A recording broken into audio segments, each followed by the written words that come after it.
snap. Kick on the way, and it is good. NFL history. No one has scored more points in the history of the NFL than Adam Vinatieri. As you see it again.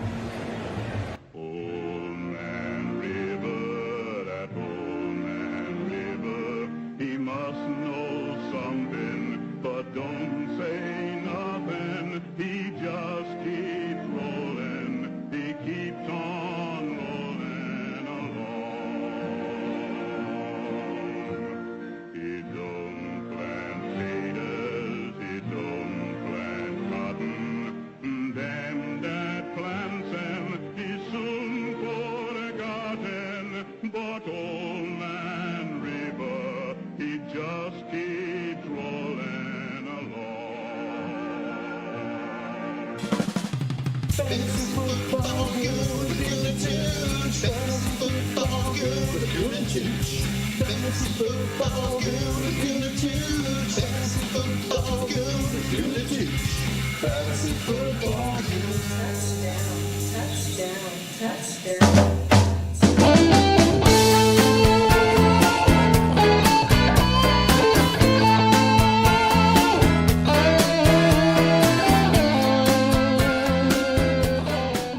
Welcome to the Fantasy Football Goon podcast. Fantasy Football Goon is a part of the Bears Barroom Radio Network. I'm your host, Joe Mandel, the Goon, and this is your Week 9 Fantasy Preview. Joining me, as always, is my good buddy and friend, John Santucci, the Tooch, and we have a very special group of guests tonight. Chicago radio legend Mike North and his old friend, Jeff Schwartz, Spaceball. How's it going, guys? Thanks for coming on.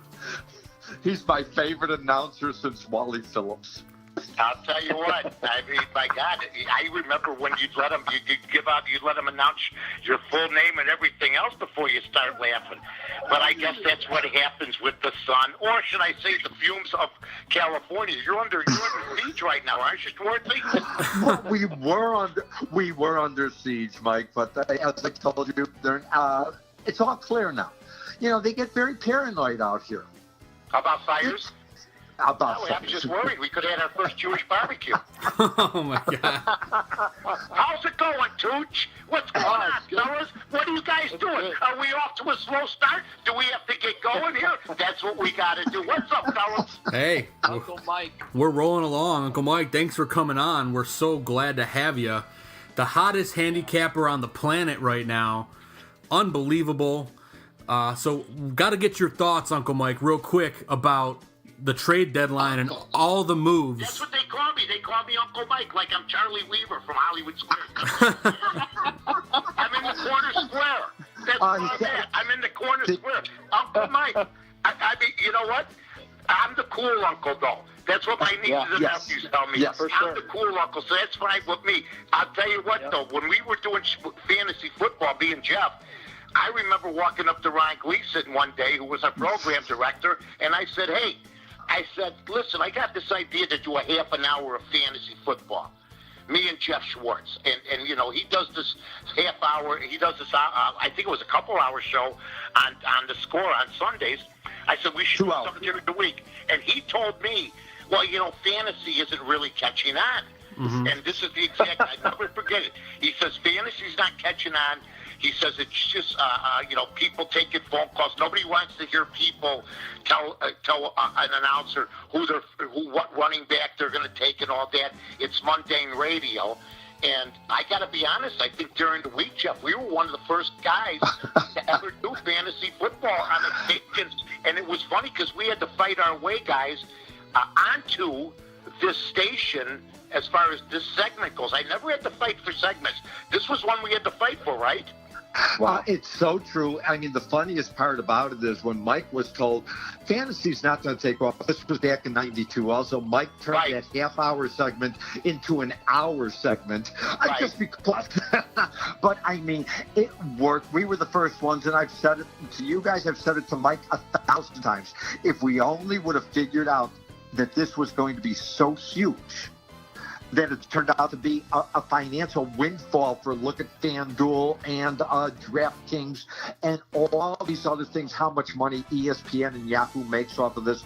It's phenomenal, and it's only going to get bigger. Billion-dollar industry, guys. Yeah. It's unreal how big this is starting to grow. Yeah, I'm anxious to see what gambling does, the legalized gambling does to the fantasy football world. Now, if I'm running the sports book, I have, of course, your natural sides and everything else, your propositions and everything else, your proposition bets, your totals. But I'm anxious to see how these casinos, if they delve into, which you don't really see in Las Vegas either, the hundreds of times I've been there, where it's fantasy, where they will have fantasy gambling. I'm anxious to see how that works out and I'm also just anxious to see if fantasy football gets hurt in any kind of way, because it's, big money once, and I've made big money this year just from gambling sides. And the funniest story is I used to have these big parties down at my house in Park Ridge, Illinois, and we had a huge basement. We had 6-7 TVs. I'd have celebrities down there. I'd have, Jimbo Covert would come down, or Gail Sayers, or, we had Doug Buffon, Norm Van Leer. We had former Elton Brand. I mean, I had big-time players down there with my buddies that I grew up with. Wow. And also my producer, who is Jesse Rogers, and this would be great. I'd have a dime on a game, and Jesse would have $25 on a running back that was going against me. So I got to listen to Jesse going, I really need this score. Now, Jesse at ESPN, right, at 1,000 now, one of the best baseball reporters in the business, started with us and started with me as a producer. And he says, I need so-and-so to get this touchdown and I win my game. And I go, I got $1,000 on this game, you rat. Shut up. I want us to hear it. And that's the first time I can remember when an actual gambler was kibitzing, if you will, with a fantasy football player. And what's weird is I knew guys that did both. And they'd have a dime on a game, but they'd also have a ton of money on a running back that was going against them. To me, it was just insane. Well, that's what made DraftKings and FanDuel what it was before gambling just became legal. And Right. that was, they did the daily fantasy games where I know you love, Mike, the NCAA basketball. And all the games, they put it up there, and you would pick players for that night. And all it is betting on players instead of betting on a game. And League Fantasy Football puts all those players, you own your own team. It's as geeky. It's the Big Bang Theory. It's as geeky as can be, but my God, people love it more than life itself. Yeah, but you know what's funny? Guys, to me, when I play a game, like I'm 22-8-2, the last couple weeks the last 3 weeks have been about 500. But I was off to that fantastic start, and I found myself as immense into what I was doing with the sides, especially when I went 18-1-1, as immense as Matt Nagy would be. I mean, when I bet a game, that's my team.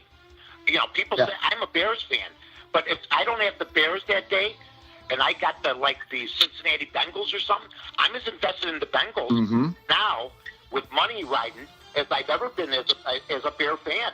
Because fandom is one thing. Business is another thing. So that's where it's changed as far as I'm concerned. I'm still a huge Bear fan. I still love Bears Barroom. But if I don't have the Bears on the docket that Sunday, it's not the most important game on the board to me, to be honest. Yeah, and if you have somebody in fantasy football playing against the Bears, you're for somebody who's against the Bears. You're 100% right. It changes. I remember Mike and I were very lucky. Mike was dear friends and a partner with, may he rest in peace, Doug Buffon. And I still remember I talked Doug into one of our fantasy leagues before all the online fantasy started, just so he would be able to sit there instead of just being able to talk about the Bears. He could talk about the Buccaneers, he could talk about the Lions, whatever the case may be, because he had to have more interest in the other teams. Right. Yeah. You know what I do? I pretend I'm schizophrenic, and I got multiple teams. Is that Tooch? That's the Tooch. Okay, Let the me tell you shades. something. I bet on teams I didn't even know where the school was. You know what I mean?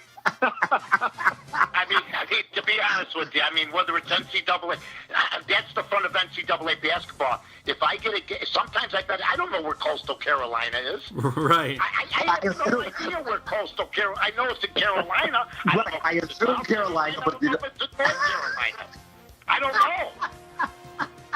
But that's the you're fun right. of it. You don't have to know.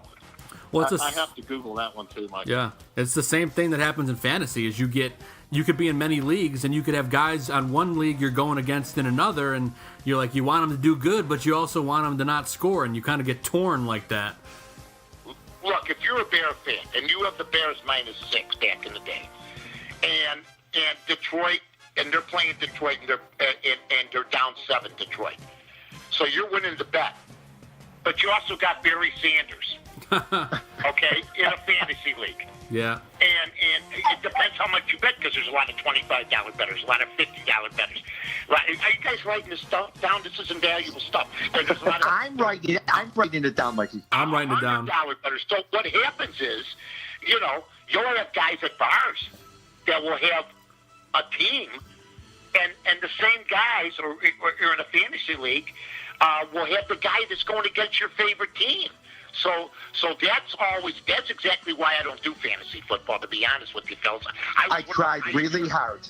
I tried really hard. No, I just think the money. It's easier for me to bet on one game than they're all my fantasy guys.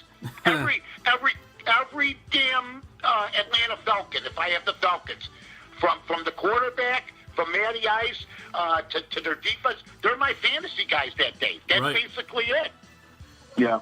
You're rooting for the whole team and multiple teams. That's right. That's right. And when people get a dose of how hard it is to do, once it's legalized, they don't know what's going to hit them. There's going to be people playing for the first time. Like there's people playing Powerball for the first time. Only, you know what? Be honest with you. You have a better chance. Some of these people have a better chance winning Powerball than they will finishing in the pack betting football. Oh, no doubt about that.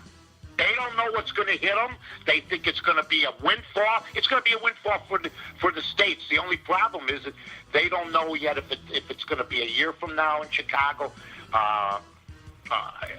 or if it's going to be 2 years. Our politicians are some of the weakest in the country.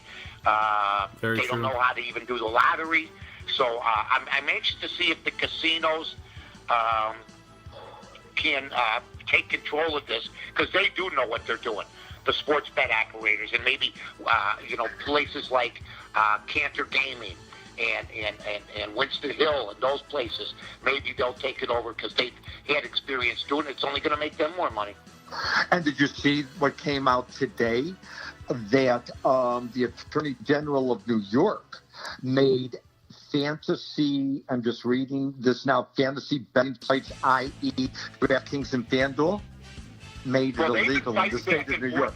They've been going back and forth in New York over fantasy, whether it was a legalized thing or not, whether it's for 2-3 years, haven't they, fellas? I mean, they had some issues. Yeah. There's some. Yes, but what this is, when fantasy football national betting became legal, nationally legal, the FanDuel and DraftKings also started taking gambling on it.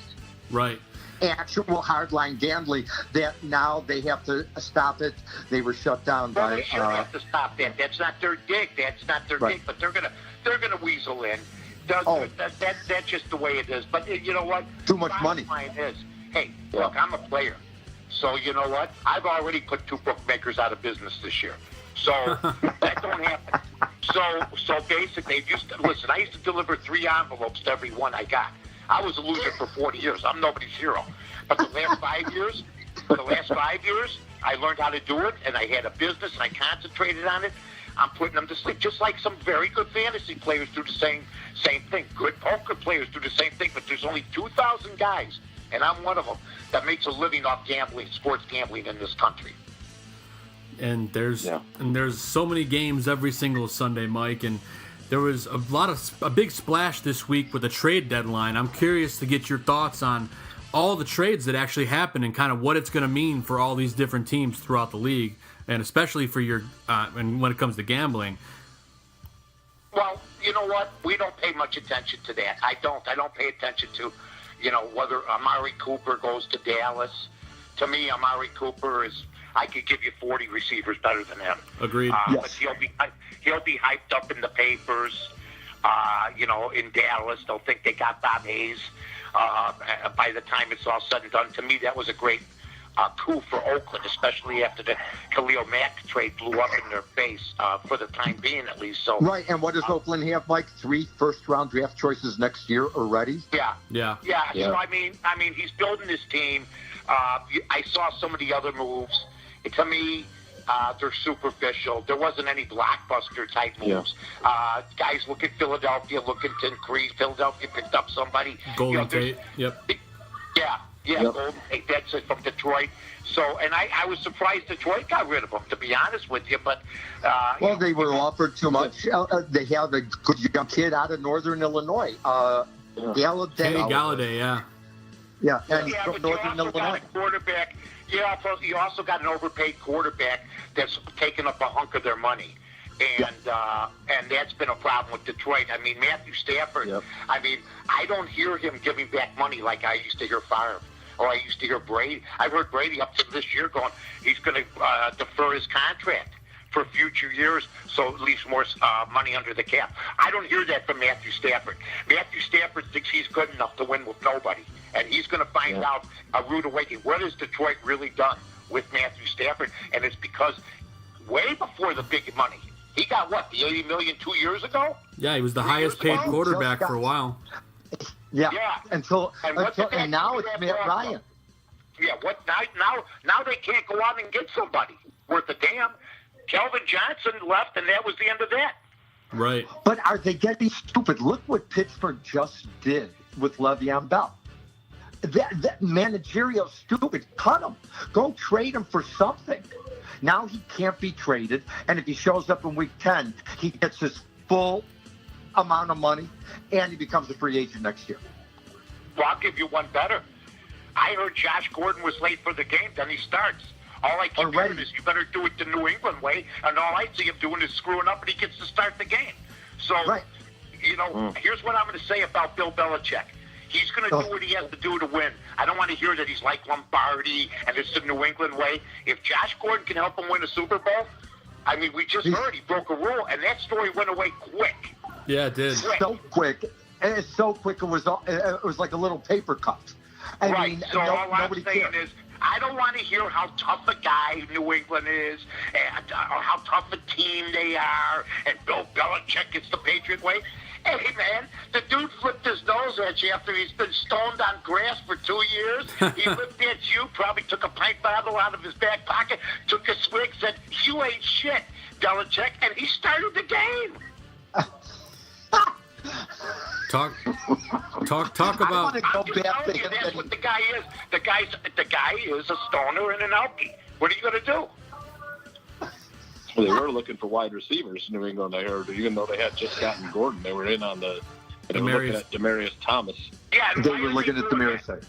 And why are they doing that? If Josh Gordon, listen, when he's right, and no, they don't have depth. When he's right, nobody's better. When he was in Cleveland 3 years ago, nobody was better. Remember that 1 year they had like 1,600 yards in 13 games? Yep. He was fantastic. He's phenomenal. But he's not right. Remember that story, that movie Life with Eddie Murphy? You guys ever see that movie, the prison movie with Eddie Murphy? Yeah. Remember the guy can't get right?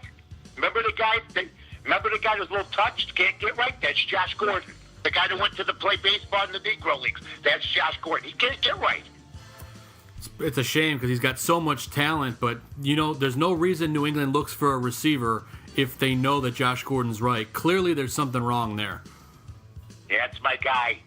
That's my guy because my eyebrows raised. I said, I didn't hear too much about it on TV because they're all a bunch of lilies anyway, and they cater to the teams and to the people so they can get their paychecks. But you know what? I didn't hear anybody voice any concerns about that, and I'm going, my eyebrows raised. I go, wait a minute. if Josh Gordon is completely right, and I heard he was late, but then it went away, why are they looking? I don't care if it's Demaryius Thomas or anybody else. Josh Gordon, if he's right, is better than any of them. That means he's not right. Wow. I never thought of that. That's the kind of depth I bring, Schwartzy. The kind of depth I bring to Bears Barroom, to Toots, to Joe, to all the guys at Fantasy, to my guy, Eldo Gandia. I'm sure he's around somewhere. He's sniffing around somewhere. The barkeeper. You know what, I was going to talk tonight. I wanted to thank you because for me, this is my 4th week in a row with these two, and they're great guys, but they got me paid at $10,000 a show. Oh, wow, yeah. From Aldo. Can I tell you something? I love you, but you're getting paid too much. Meanwhile, Aldo, if he was driving and just heard me say that, he drove off the road. Well, let me tell you something. I just got, after 7 weeks, I just got my Bear Barroom apparel. Oh, there you go. I don't even I got have Buffalo Bear caps. I got a Bear. I got a Mike North Advantage shirt with one of the best shows on Bears Barroom. That's right. I got 100 proof. I got all these shirts. I said to Aldo, I go, you would have given Babe Ruth his uniform in July. I go, the season would have been gone. 3 months. He would have been up in street clothes batting if Aldo had his way. Thank God for Bear Girl. Yeah, Bears Girl hooked you up, huh, Mike? Bear Girl hooked me up, for God's sake. Aldo would have given Jordan his number 23 uniform. Not that I'm trying to make any comparisons, you know what I mean, gentlemen. But he would have given them that. He would have given them the uniform in January or for the Christmas game. Jordan would have been playing in sweats. Well, we all know all those burning the candle on both ends. That guy is. Don't be afraid of Aldo. Don't be afraid. He's a good man. He really is. Oh, yeah, the guy works 22 hours a day. He's a machine. He really is.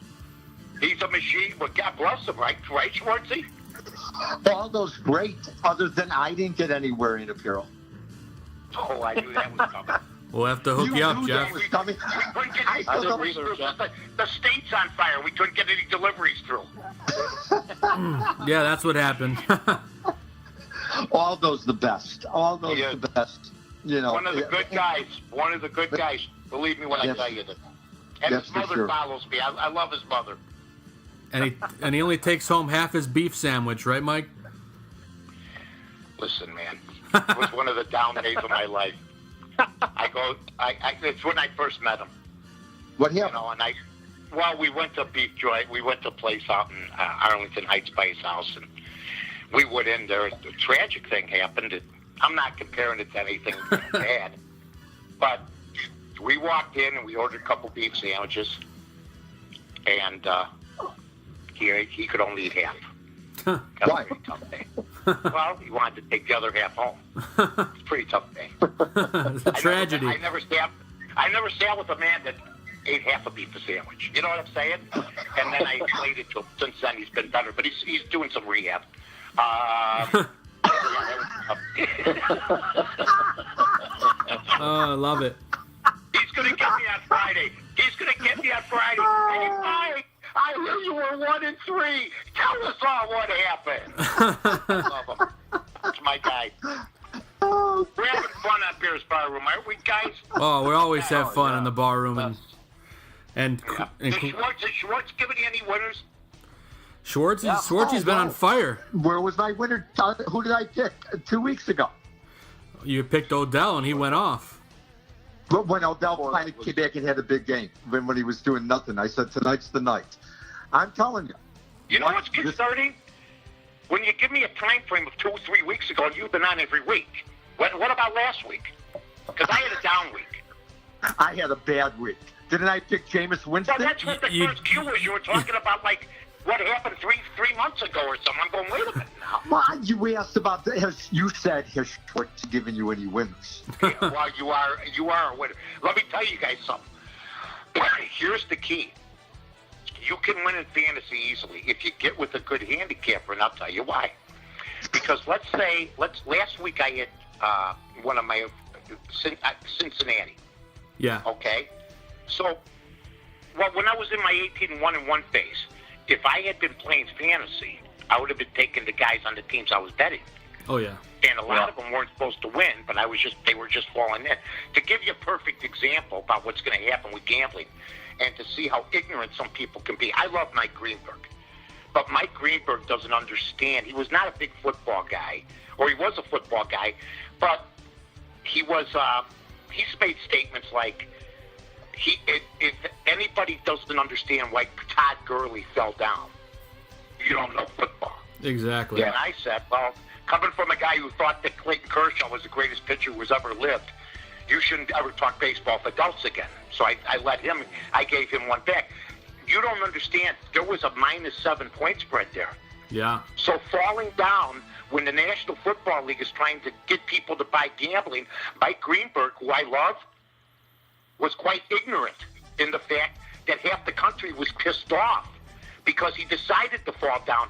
Look, there's no excuse And made for what fun. he did. And made fun. There's no excuse for what he did. He should have run in the end zone. You're taught to score and go up by 9 because you know what? If you notice on that play, with about 20, now I'm not saying that the guy would have returned it for a touchdown. On that play, they tried to strip the ball from him. Let's say that ball pops up. Well, I don't think he's going to run 90 yards because it happened around the 10-yard line. Maybe somebody will stop him, but let's say it does pop up.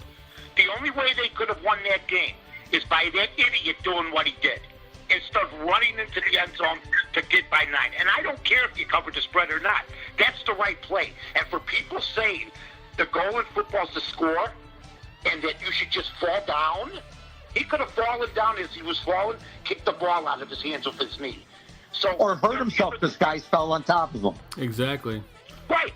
There is a debate about it. To say that it's squeaky clean, that he should just fall down, to me was ludicrous. It really was. Well, you know what? That means he was aware of it. Think about what you're saying. He was aware of it. Playing football, as intense of a game as you can be, he was aware of it for gamblers and fantasy guys. Yeah, so who's not I this? don't think he was aware of it for that. I think he wanted the clock to run out. I think he had the right intentions. But afterwards, he made remarks about the fantasy players and about gamblers, saying, well, you know what, I do the same thing again, blah, blah, blah. That's not what they want to hear. No. Because then the integrity of the game. I could have scored, but I fell down. See? And there's totals to play and everything else. So that's the problem, and that's why gambling's always had a bad mark. That's why boxing keeps getting a bad mark, no matter what, because the fix has been in. I'm not saying the fix was in for here, but it wasn't the right thing to do. I thought it didn't matter that I had the Rams, because I've won games that way. Look, you know who's not complaining? The people that had the +7. Exactly. They're not complaining. They're not complaining at all. They think it was the right move. As a football man, as a head coach, if I'm going to call a running play, why didn't the guy just take a knee? The quarterback. If you're going to give the running back the ball, that means you had intentions on him scoring. It's a safer play than Gurley going down. What was that? And Joe, this is why Mike North is the best. I never thought of that. Yeah. Well, Greenberg didn't think of it because nobody's watching the Rams, though, right, Jeff? Yeah. Well, not here. 85 and sunny, nobody watches the Rams. Look, they're so LeBron. They've been looking forward to the other. Oh, they're heads up LeBron. We're yeah. Yeah. He's And a dirty LeBron's diaper. And by the way, he's already getting frustrated here after a week and a half. Yeah. Well, when he starts Because- playing defense, give me a call. He hasn't even started to play hard yet. Because this city is strange. It's all about a 2-5 team, and their season's already over. That's what these fans are saying. It's 2-5, their record, and the season's already over. Is Unbelievable. Jack Nicholson still going to the games, or is he? Yeah, I'll send you a picture. He was at the opener last week. He's the size of a house, and I mean, Oh my God. Oh, man. I heard he's got memory problems now too, which is sad. 'Cause I love the guy, but he's got memory problems, and so he's had to retire from movie making. But yeah, I heard he just eats and just stays. He's like a recluse for the most part. Oh. How do you like that? Jack Nicholson got his way into a fantasy football show. Hey, how about that? Everyone don't know. Come on now. Here's Johnny. It is Halloween. Hi. Halloween, Mike, your favorite candy. What's your favorite candy? You're breaking up. You're breaking up a little bit, Jeff. Can you hear me now? Good. He always blames me, but see, I'm on a landline. Now I know for sure it's him. Exactly. It's probably the fire department. It's the fire department's breaking into his signal, telling him he's got to get his little butt out. Am I on now? You're good. Yeah, you're on. Yep. I'm Mike, on a landline. It's finally good to know it's always been your phone when we talk on ourselves. And I haven't moved. I'm sitting at my desk. I'm on Wi-Fi, but the Wi-Fi, maybe the wires are being burnt down a mile away. I don't know. Yep, that's a good chance. So, fellas, what's up with you guys? You have any questions? Yeah, you need some fantasy winners. Is that what you need? Yeah. We need some fantasy winners. Season picking games. I'm 53. I got to be honest with you. I haven't even looked at the games yet. I'm so disgusted for my 6 Well, Mike, what about the Bears with the Jets coming in? What about the Bears? Buffalo. I mean Buffalo. Okay, Yeah. what? Jets was last week, you senile old man. What's the story with Howard? Well, like I told Aldo, and like I said on the Bear Advantage, I don't care. As long as we win, I don't care. But you can't afford the better running back that you don't know is going to get a load. That's going to get the game. You know, this week he had carries. There's no doubt. But I think this Nagy guy, and I'm really latching on to Trubisky now. And I wasn't a Trubisky guy because I was a Watson guy and a Mahomes guy, but more a Watson guy. I really am. I'm not going to jump on the Mahomes, but I know that's over with, and I've seen tremendous improvement in him. And Nagy has been really teaching the kid well. It looks like so, and he wants to win. He's everything that Cutler wasn't. True. Except inaccurate. Yeah. They were both inaccurate. But this kid cares. He gets along with his teammates. He dressed up like Ditka. He flew. Yeah. He loved the fans, and they understand the history. They didn't under Cutler for those 8 years. It was like it was lost. There was no defending of the home turf. Nobody gave a damn. He didn't care. He was the face of the franchise. He had puss face all the time. He was never just a happy. job for him. Yeah. It was just a job, exactly, guys. And you know what? This guy wants to win, and he's really why the Bears have a decent rushing attack, not because of Jordan Howard or Tariq Cohen, guys. It's because he's opening it up for all those guys, and it's worth noting too. He's been a great fantasy quarterback as of late too.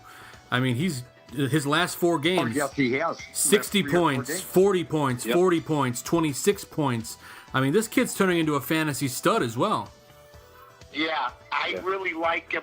And you know, the Jordan Howard stuff, I equated it last week to the 3-point and the 2-point in football. I grew up with Bear football. I knew Walter Payton and Gale Sayers well.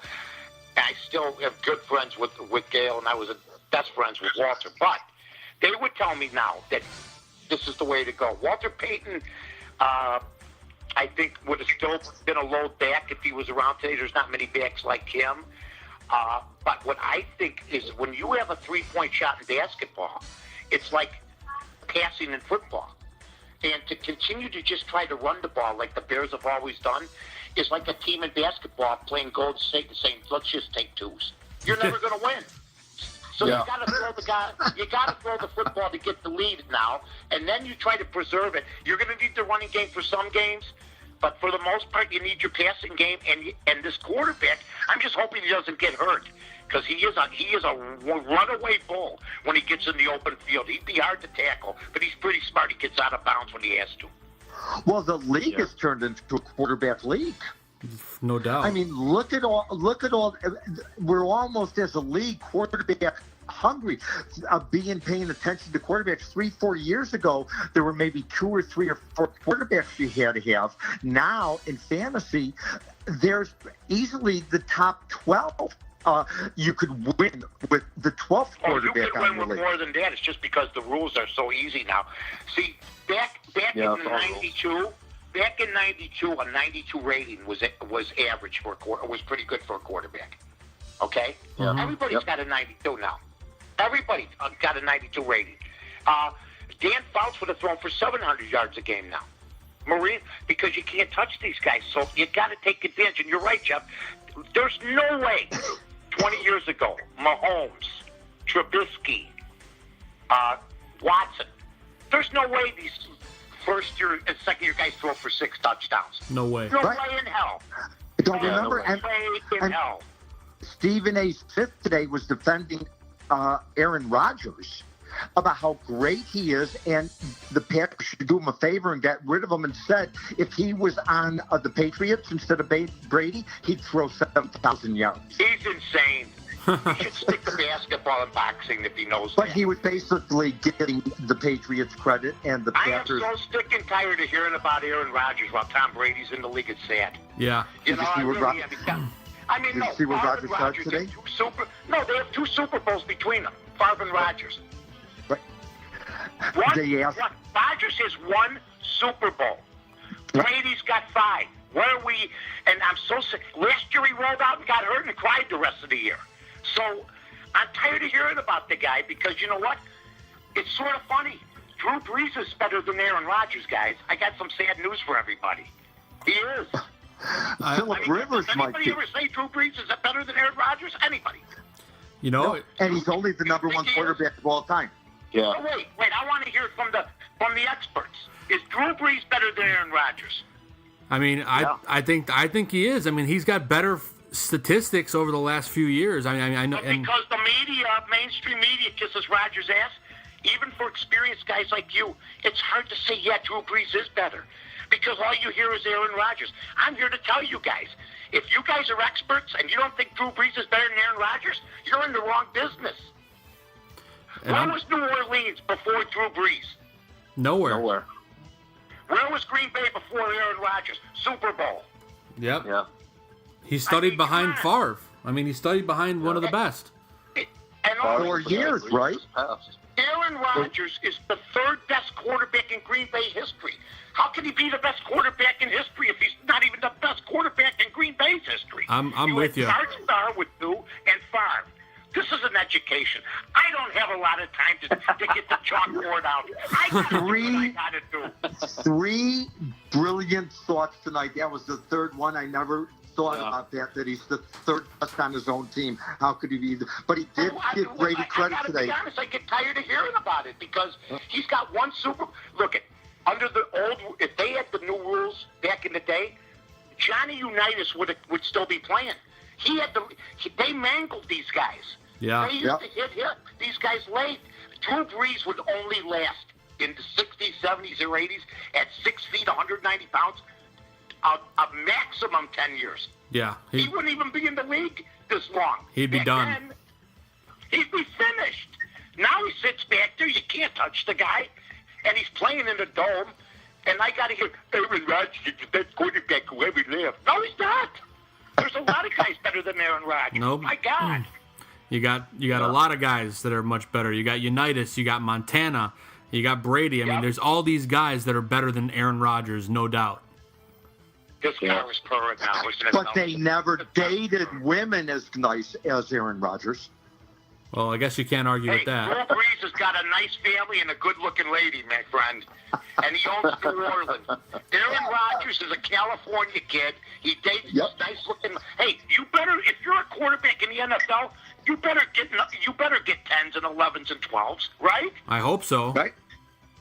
Come on, Especially rich quarterbacks. Which is everyone. Every Which one is of them. everyone. The poorest one is still rich in comparison to, well, because of the way Aldo pays all of us. Yeah. Look, I'm going to tell you something. The whole story in the National Football League is politics.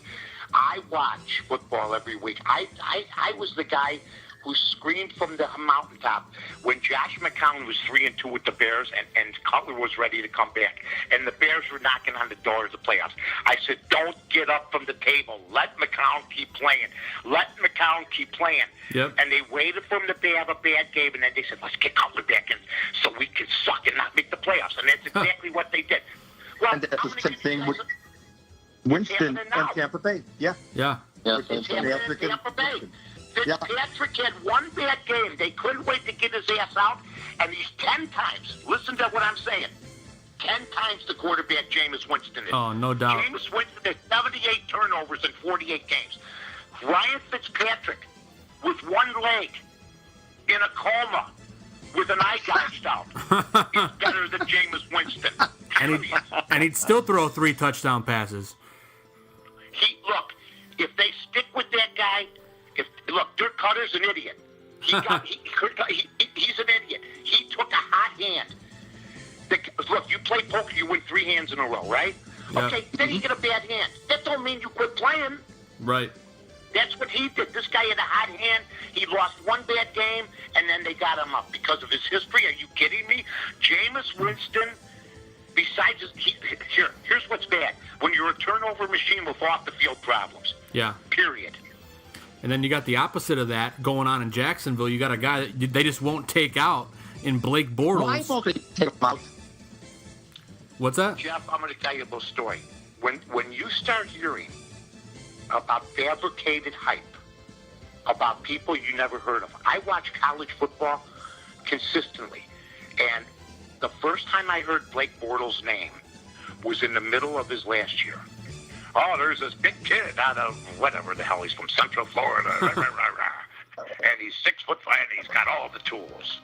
I heard the same thing about Jamarcus Russell. Yep. I heard the same thing about Byron Leftwich. I heard the same thing about my guy who I took. I'm not immune to this, Johnny Manziel. I heard it all. Except those guys, Johnny Manziel played with a big type of, he played in a big conference. These other guys that come out of nowhere, that have 1-year wonders, like, it's a joke. He should have never been a first-round draft pick. He's just okay. Yeah. Oh, you're breaking up again, Jeff. I can't hear you. I can't hear you. I'll take over the show. Jeff doesn't even have a decent phone. I don't know what happened to him. He'll probably me tomorrow when he loses contact. Quit talking. You're not coming through while we hear his you chopping. What is wrong with you? I wanted to ask. You know what? He didn't pay his bill. Maybe that's it. He didn't pay his phone bill. He'll have to call back in. Wanted to ask Mike, over the past couple of years when John Fox was coach, we were always like, we got to pass the ball more. We're just running the ball. Now we have Matt Nagy, and a lot of people, myself included, like, why don't we run the ball more? It's just how Chicago fans are with Chicago football. That's it. It's like that way, guys. It's the one we were brought up on. See, to me, even in the linebacker position, Urlacher, to me, was the 4th best middle linebacker I've ever seen for the Bears. They want to know why they didn't show his halftime stuff at ESPN. Nobody cared. Ray Lewis was better than him, and he made the Hall of Fame the same year. I went through George, Bill George, Dick Butkus, Mike Singletary. You know what I mean? Yeah. That he was the first ballot Hall of Famer is a joke. He didn't even know. Doug Buffon said he didn't even know how to play the positions for 3 years. Okay, they made it to the Super Bowl. The media loved him. The media loved him.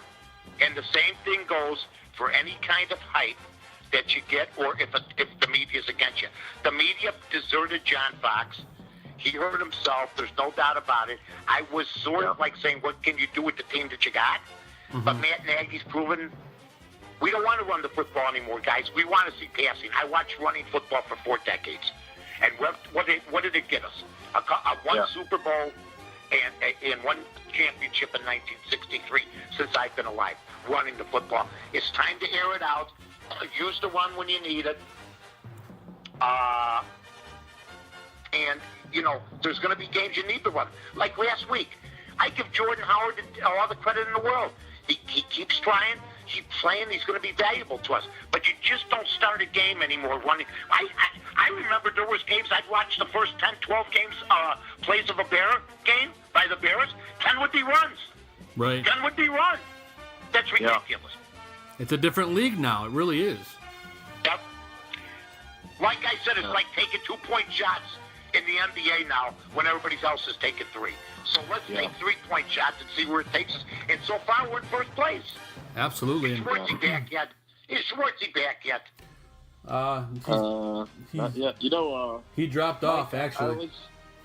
I was there in 1992 when the Score started. I grew up with the Score. 1992 was like the very first day of the year, and I was like, Chicago getting a sports radio station, this is so awesome.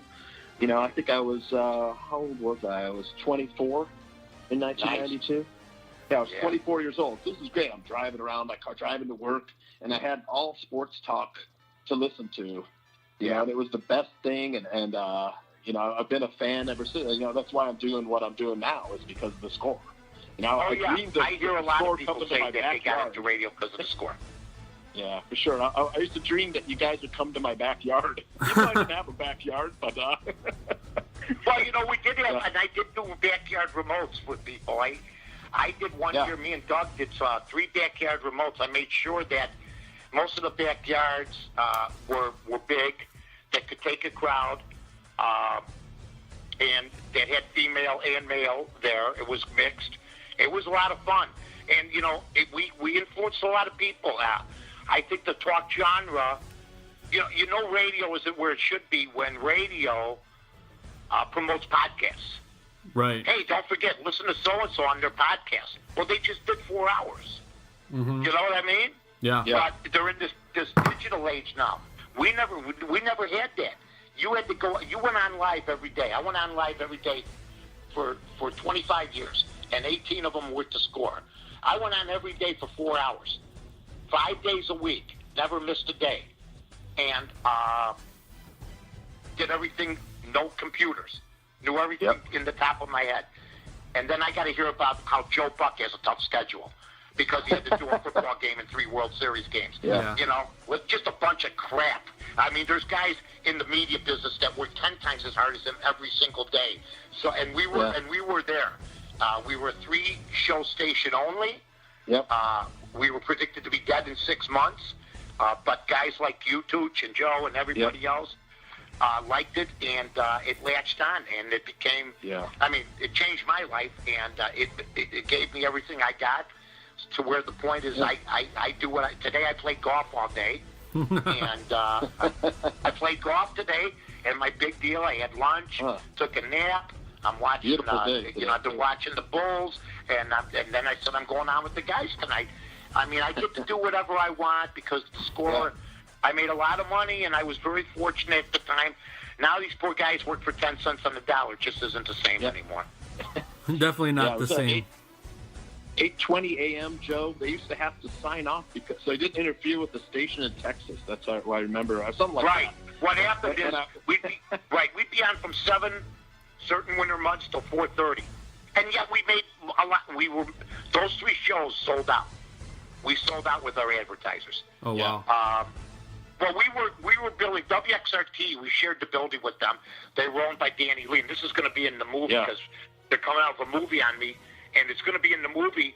And Danny Lee said, got the sports station, and he already had the sales staff and everything else. And what was weird is there was a lot of jealousy, especially from that side, because they were the big kahunas. And then all of a sudden, here comes this group of maniacs. And the next thing you know, they're all over the newspapers, all over the TV. And if there would have been Twitter back then, we would have been even bigger. Right. And social media. There wasn't, in a way, and I'm glad, because the only way you could get your sports information then, I might take that back. We might not have been bigger. I'm glad there was no sports social media because it's so easy to get stuff now. So you got to be talented, you got to be good, and you got to have some stones. That's why 75% of talk radios are bored now, because that's gone. Yeah. It's a coddling thing now. I mean, how many times have you guys heard over the past, I guess, month that Fred Hoiberg should be fired? I've been hearing it for the last 2 years. Yeah, but who's been saying it really? Who's been saying it? See, because at the score, it would have been said every day. But unfortunately, there are guys that work for Reinsdorf TV stations that work in radio that if they say that might have a problem. You get my point? Yeah. The Bulls, the score has the Bulls games. Yeah. I don't even know where. Yeah. So in other words, they may have the Bulls games, but when they were on AM 1000, there's only just like if you're on Comcast Sportsnet. The night I hear Turner Gill, or was it Kendall Gill? Night I hear Kendall Gill or Will Perdue or any of those guys say Fred Hoiberg should be fired, I'll drink a toast to him. They won't be. You can't do that. They'll be out of work. Right. Now you hear it on Twitter more than anything else. You hear people complaining about it, not stations. That's why radio is having problems. When you get more opinions on radio, on Twitter, than you do on sports radio, it's a problem. Then radio's in trouble. Amen. Period. Yeah. Because people tuned in back in 90, I don't care how long ago it was, I know what it's like to be destination radio. They're not destination radio anymore. That's just the way it is. We had destination radio. We had McNeil and Boers. We had Chickens, and we had great shows. Yeah. That lineup now would beat any lineup in sports radio. Period. Yeah. Even now. Yeah. Agreed. At our current age. But they couldn't afford me. So they got the Cubs now. They don't need us. They got the Cubs, Yeah. but it sure makes me proud to know I helped start the station that the Cubs are on, and that are doing a good job. And they're doing a good job. Oh yeah. Yeah. And that What happened to Schwartz? Schwartzy Jeff, we gotta call him. now Schwartzy texted me. He's gonna drop off, but he told me to tell you, Mike. He'll talk to you tomorrow. But he wanted to tell all of our listeners about his fantasy lock of the week. It's going to be Devin Funchess going against the Buccaneers. So took him in daily. Yeah, lock him in. Jeff is calling for a big game from Devin Funchess. Let me tell you about Jeff, one of the great men, and they called him Spaceball in Chicago, as you guys know. And he was on Fantasy every Sunday with Superfan Dan. And it was one of our popular weekend shows. We had Mike Murphy, and he was on Saturdays, the Cubs and stuff like that. So weekends, he was great. It was just a wonderful time. It really was. But this is fun, too. You know what? You got more freedom podcasting than you'll ever have doing it on radio. The only problem is nobody's is to get it monetized. That's the thing now. Right. A lot of people doing podcasts, but the radio's where the money still is. Someday these big-time advertisers are going to wake up and say, you know what?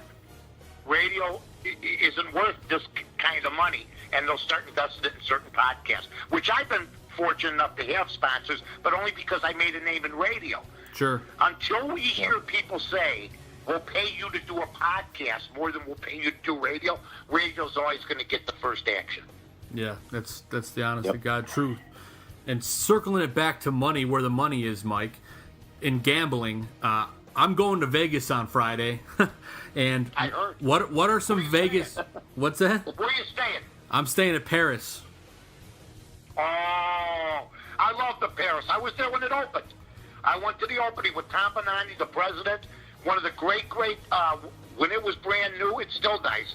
They had one of the great buffets. Have you been there before? Oh, their breakfast buffet is the best. Oh, I love the Paris. They still walk around in the front, Joe. That was great. That place was outstanding. They had a small sports book, but a nice one. It's a small sports book, but a nice one.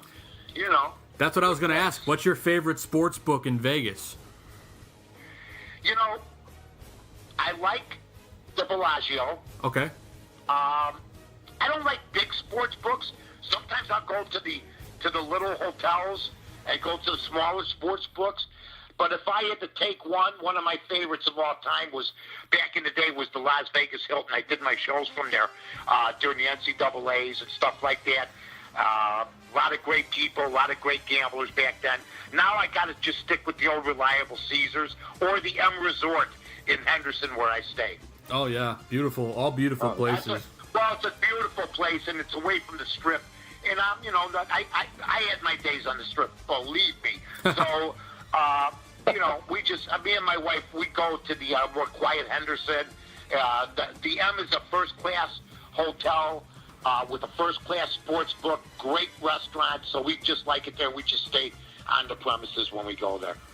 That's awesome. But you're going to be good. You know what?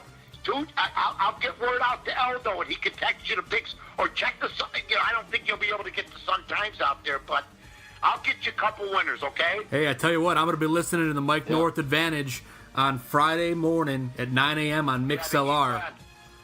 Yeah, I'm 22-8-2. The heat is on, but I'm 4-7-1 the last 3 weeks. I had a 2-1-1 week last week. Gurley screwed me this week. I would have been 2-2, but that's just the way it goes. I've won some games that way too. You just got to let those go. So I'll definitely get them to you. I definitely will, my friend. I was thinking about you, Mike. I took the Eagles, and when I heard that the Jaguars players had a fun night the Friday night before. That was it. I was done. I was done. Thinking about They were winning. They played good that game for being hungover. Yeah. They really, I looked at it. They lost by 6. That was, you know what? The Philadelphia tried to give me the game. Tried. Yeah. But you know what's good is I had sort of a down week, and all the other handicappers came out of the woodwork. It's the second straight week that the public has beaten the house. So, they're you're getting some of that money back, thank God, because the first 6 weeks were gold for the house, for Vegas, for the sports books. Yeah, well, Mike, we have a pro football pick'em. I think Bears Girl's on top of our pro football. She takes my picks. Bears Girl takes my picks. I love her. I'm 53 and 62. I'm having a bad year, but well, you know what? I had one of those years last year. Look, to pick the board, it's nuts. But I'm having a good year this year. I'm like 19 over 500 to pick the board. Last year. Listen to this. I had a 1 in 15 week. 1 in 15. That's you rough. couldn't even try to do that. Nothing. Every game I lost by a point, 2 points. And this year, all I've been doing is the other way. So, sometimes you have those years. So, you know what? You're only 1 great week away. Yeah. It's all it I had a takes. good week last week, so. It's all it takes is 1 You're week. only 1 week a day. You guys are a good week away from being back. That's right. Same thing can be said in fantasy, right? Well, yeah, fantasy to me, I'm watching this guy, Matthew Berry. Okay? Yeah. Yeah, it's You funny. guys know who he is? Of course. Yeah. Oh, yeah. Love it. Okay, he's supposed to be pretty good from what I hear, right? Yeah. He's entertaining. Yeah, he's good. I don't think you guys like him. I could tell just by that comment, to be honest. No, I do. I read Hey, him every week. I'm a big fan. I have his book. I love his rants. His rants Okay. are good, yeah. Here's what I'm going to tell you. When you're 0-6, shut the hell up. He was 0-6, and he went on Twitter, and he went on a rant. Yeah. Okay? I picked this guy, and this, like a 12-year-old. I picked this guy, but the coach didn't play him. And then I played that guy, and the coach didn't play him. And I'm sick of it. Last week I lose by a point. You're supposed to be the best in the business, and you're acting like a deranged inmate in a mental institution. And I tell you what, people complaining about Todd Gurley. I mean, he's been the best player in football. If you we obviously think he should have scored, but for the people that are saying I lost by 1 point or whatever in fantasy, he's been so good. If you have the first pick in the draft and you got Todd Gurley, I don't think you can complain with his performance so far. Listen, if I'm not crying about it and I know what I lost, then nobody should cry about it. But all I'm going to say is this. When you're up, like I've been up, it's okay. If I had been down and I needed that game badly, that would have been a problem. Sure. I would have been pissed off. That's just where you're at. I'm winning big this year, so okay, it's the way it goes. But if somebody's down, just like this Matthew Berry, I'm sure his reputation is always on the line. And when you're 0-6, you go on these rants to distract people that basically you don't know any more than anybody else does, pal. To be honest with you, if you're an expert and you're 0-6, you should be fired. Period. If I went on Bears Barroom, you know what I said this year to Aldo? I'll tell you the truth. Aldo will tell you the story. I told Aldo, look, you're not going to know that. You're not going to understand what I'm going to tell you. I think whatever I try to do, I was bad at 1,000 things in my life. But 3-4 things, like sports gambling, talking under it, when I wasn't good at them, I was great. And I'm great at handicapping. Well, I'm not sure, but I think Aldo rolled his eyes, like I would, if you don't know. Right. So what I told my wife is, I got to go on this Bears Barroom, and I got to win. Yeah. If I go 8-8 or 20, they're not going to look at me like, okay, he's a big shot, former radio guy. He's laying low now, and he's just having fun. But as a handicapper, I'm better than he is. So I had to do something crazy, and I did, and I ended up getting us in the paper and everything, which was great. Yeah, huge. It was huge for us, and we've picked up a lot more Twitter followers and social media, all the shows.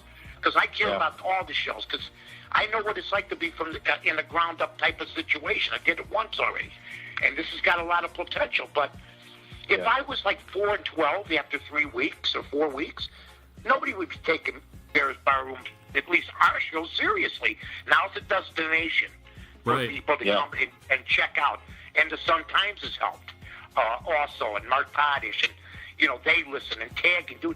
It's all, social media is a whole different thing than doing radio. I used to do the radio. I'd be exhausted after 4 hours. I could do social media. I could tweet around the clock. It's nothing. Yeah.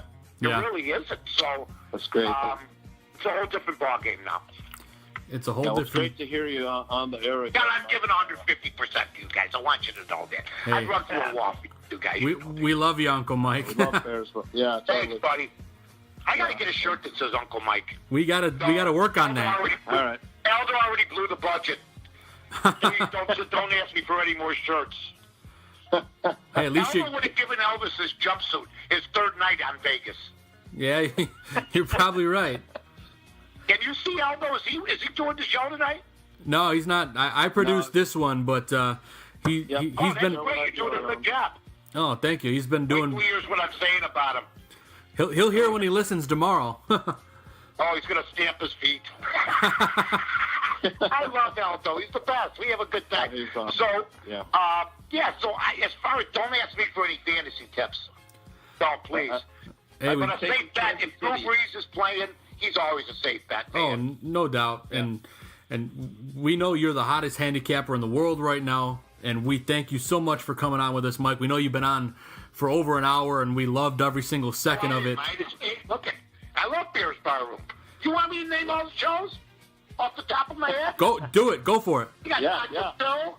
You got Dr. Phil. You got Johnny Buffone. I'll name all the people. You got Bears Girl. You got Aldo. You got Tooch. You got Joe. You got. I'm gonna miss some guys. I know that. You got the Fantasy Goons. Yep, that's us. Yep, that's us. Joe That's and you me. guys. You got Little Nicky. I love Little Nicky. Yes. We got Paige. She comes on every so often. Yeah. Jill. We got the Barfly Tailgate guys. Oh, I love Trey Busy. Yeah. I love him. Yep. You got the Barflies are great. Oh yeah. Yeah, I've been on their Tailgate. show. Excellent. Yeah, I'm exhausted. There's just so much. What's it like to hit the wall, man? Any of you know? I don't know what it's like. What's it like? You're the Energizer Bunny. Located? Where's the show at? Where's it located? Where are you guys at? We're in Chicago, baby. I'm not far from you, Uncle Mike. I live in Schaumburg. I used to coach Little League for a long time Okay, cool. at Hanover Park, and we used to go to the Huntley Dairy March after the games. Oh, So I oh think right I on did. 47. Yeah, I used to take my players there after a victory. That's a pretty good hike still from Schaumburg. Yeah. Yeah, 45 minutes, half hour, 45 minutes. Oh, cool. And Joe It's quiet out here. Joe the Goon, you got here living in Chinatown in Chicago. I love Chinatown. Yeah. You order something, there's an Italian waiter. It's great. It's all over the map.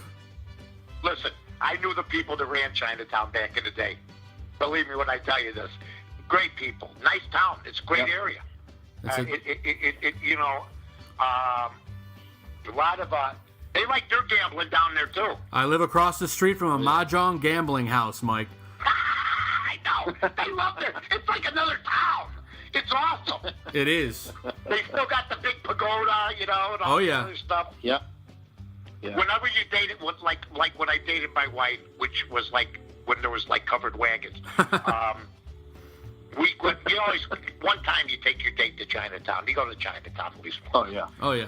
Yeah, and they still have the, my buddies are Italian, they still have the feast around there and everything else. Yeah, St. Rocco every year, yeah. Oh, yeah. Yep. They still got it, and they walk down the street with the procession and everything else. It's a good time. I appreciate it, man. Yeah, Mike, thank you so much for coming Did I on. do okay? Did I do okay? Oh, you were awesome. Yeah. We thank you for coming on. You can catch Mike on the Mike North Advantage Fridays at 9 a.m. on Mixlr. And you can catch his picks in the Chicago Tribune. And you can have a good time with Mike and Aldo on Friday. So, Mike, thanks again for coming on. Don't No forget. problem. Can I give you my De Niro with you, too? Do it. Can I give you De Niro? You. You're good, you. You're both good, you. You guys are good. I'll see you guys. Don't forget Mike at the movies, too, Joe. That's right. Thanks, Mike. A big thanks to Mike North and Jeff Schwartz for joining us tonight.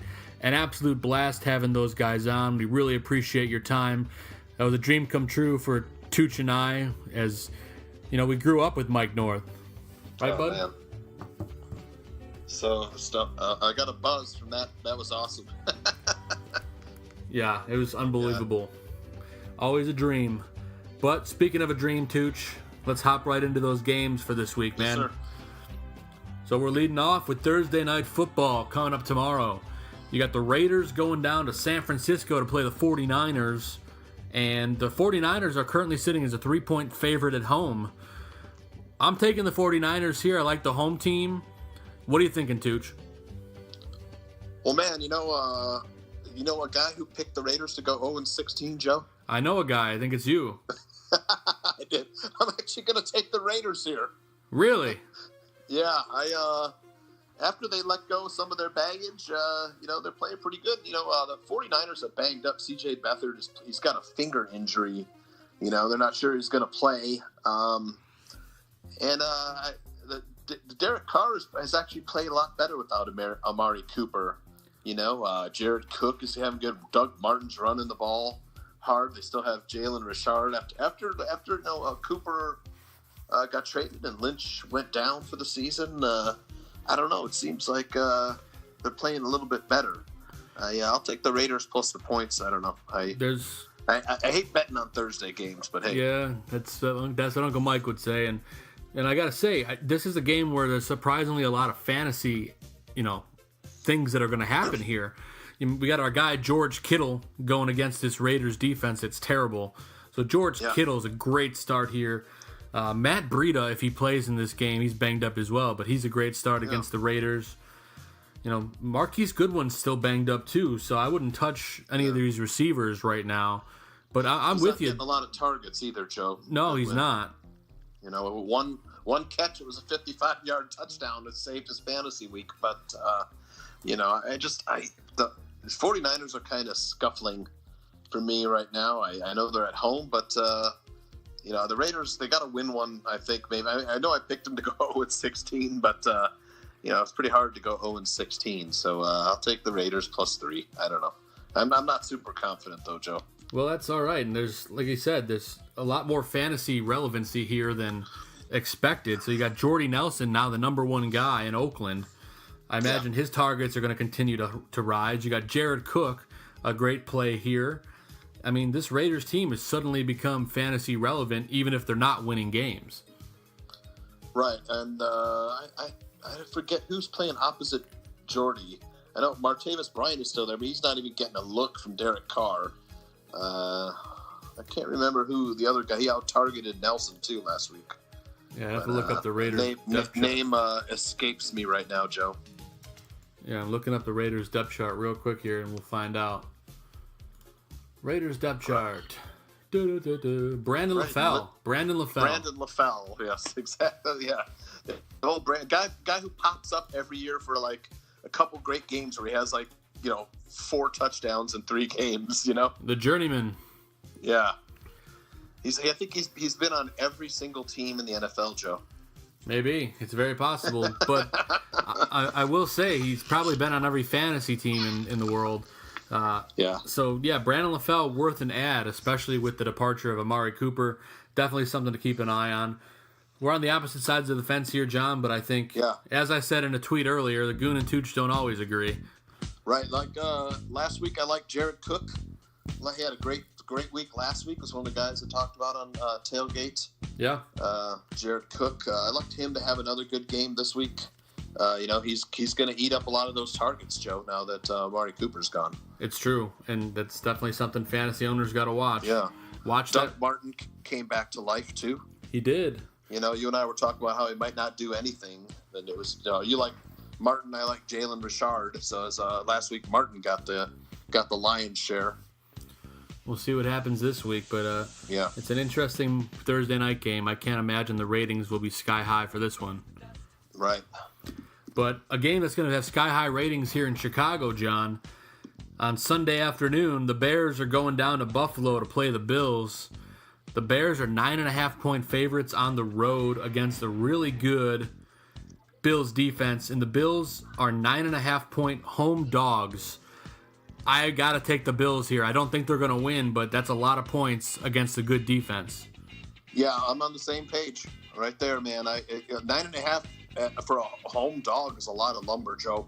I love the Bears, of course, and I think the Bears will probably win the game because the Bills have problems at quarterback. Sure. And Shady McCoy might not play again, right? It doesn't look like it. There isn't much on offense for the Bills. Their defense played really good against Tom Brady last week. They're a team that can keep it within 9.5, so I'll also take the Bills. Yeah, but with that said, I'm not taking any of the Bills guys in fantasy purposes. And, right. I may get a little bit of flack for this in the bar room, but my start and sit article is coming out tomorrow.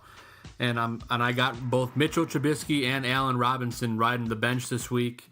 If you're going to beat the Bills, you got to run the ball against them. So look for Jordan Howard and Tariq Cohen to have big days here. Yeah, I agree too. And if the Bears are smart, they'll march down the field with the run and the short passing game, and maybe take a couple shots to try and loosen it up if they get a lead. But a small lead, they'll look for the deep ball. But teams struggle against that Bills defense. That Bills defense is it's a top 5 defense. They really are, and that their cornerbacks are outstanding. And it's just a team you really got to watch. On the Bears side of the ball, we mentioned the running backs. Trey Burton seemed to disappear last week, but if you're desperate at tight end, he could be a middle of the pack tight end this week. I wouldn't expect anything too huge out of him. But we both like the Bills here. This isn't going to be a fantasy game. Let's just be honest. Yeah. So I think with that said, John. Low-scoring game, Joe. Definitely a low-scoring game. Whatever the over-under is, I'm not sure right now. I'm going to take the under. Yep. But scooting into our next one here, John. The Chiefs got to go down to Cleveland to play the Browns. The Browns are a 10-point home dog, John. Yeah, I've been riding Kansas City all year, Joe. No reason for me to stop now. I'm gonna take Kansas City. I know, there's a big shakeup at Cleveland. Players are kind of like, probably not as focused as they would be with their coaching having continuity. So I still think Kansas City, it's like 10.5 points, right, Joe? It's 10 right now, yeah. 10 points. Kansas City's defense is actually playing not terrible. I know that they're one of the lowest ranked defense in the league, but they get so far out ahead on offense that teams are just throwing on them. Right. So Baker Mayfield is good, but he's young. So I'm going to take Kansas City. But I'll tell you one thing, Joe. I talked before the season about Patrick Mahomes, and I was telling you when we were talking about guys, we should look at, in our season previews. Yeah. And I told you that Patrick Mahomes in college had like 55 touchdowns his last year and like 10 interceptions, and he had you did 18 rushing touchdowns. So he's on pace for 55 touchdowns. We were saying that would be like the greatest fantasy season ever. Well, you never know. It could happen. He's on pace for 55 touchdowns, Joe. That's just absolute insanity. Yeah. It's absolute really insanity. It is. Yep. But, there is a lot of fantasy relevance in this game, John. Oh, yeah. I think I'm going to roll with the Browns here with the 10 points because that's a lot. That Browns defense is surprisingly good. But, I think it could go either way. I'm not confident in that pick. But the Browns side of the ball, Jarvis Landry going against this Chiefs secondary, you got to imagine Jarvis is going to have a big day. Nick Chubb leading up that backfield now. I think they're going to have a great day, those two guys. And Baker Mayfield might not be bad in daily fantasy. This Chiefs secondary is not great. But the thing with the Chiefs is their offense is just so good. You're going to fire up every single Chief you can. Right. Well, and Tyreek Hill has got a groin. he was questionable though today. He said he's gonna play. He's healthy, but that's another one thing you have to watch. And if Tyreek Hill were to be out, a lot of fantasy teams would not be. A lot of fantasy owners would not be happy. No, they would not. They would not be happy at all. But Tyreek Hill has just been so good. Patrick Mahomes, Kareem Hunt, Travis Kelce is my number one tight end this week. He finds a way to get it done no matter what. So you're firing up every chief you have. You don't need us fantasy experts to tell you that. Yep, Sammy Watkins too, right, Joe? Sammy Watkins has been a guy we've been talking about for a couple weeks, and look what he did last week. Yeah, fire him up too. I mean, the Chiefs can hurt you at every level, every position. So, definitely one of the best teams in the NFL. And I own one team. I own Mahomes, Hill, and Hunt. That's working out okay. Yeah, I've been getting a piece of teams. I think we talked about this last week, but I've been getting a piece of teams that have the great offenses.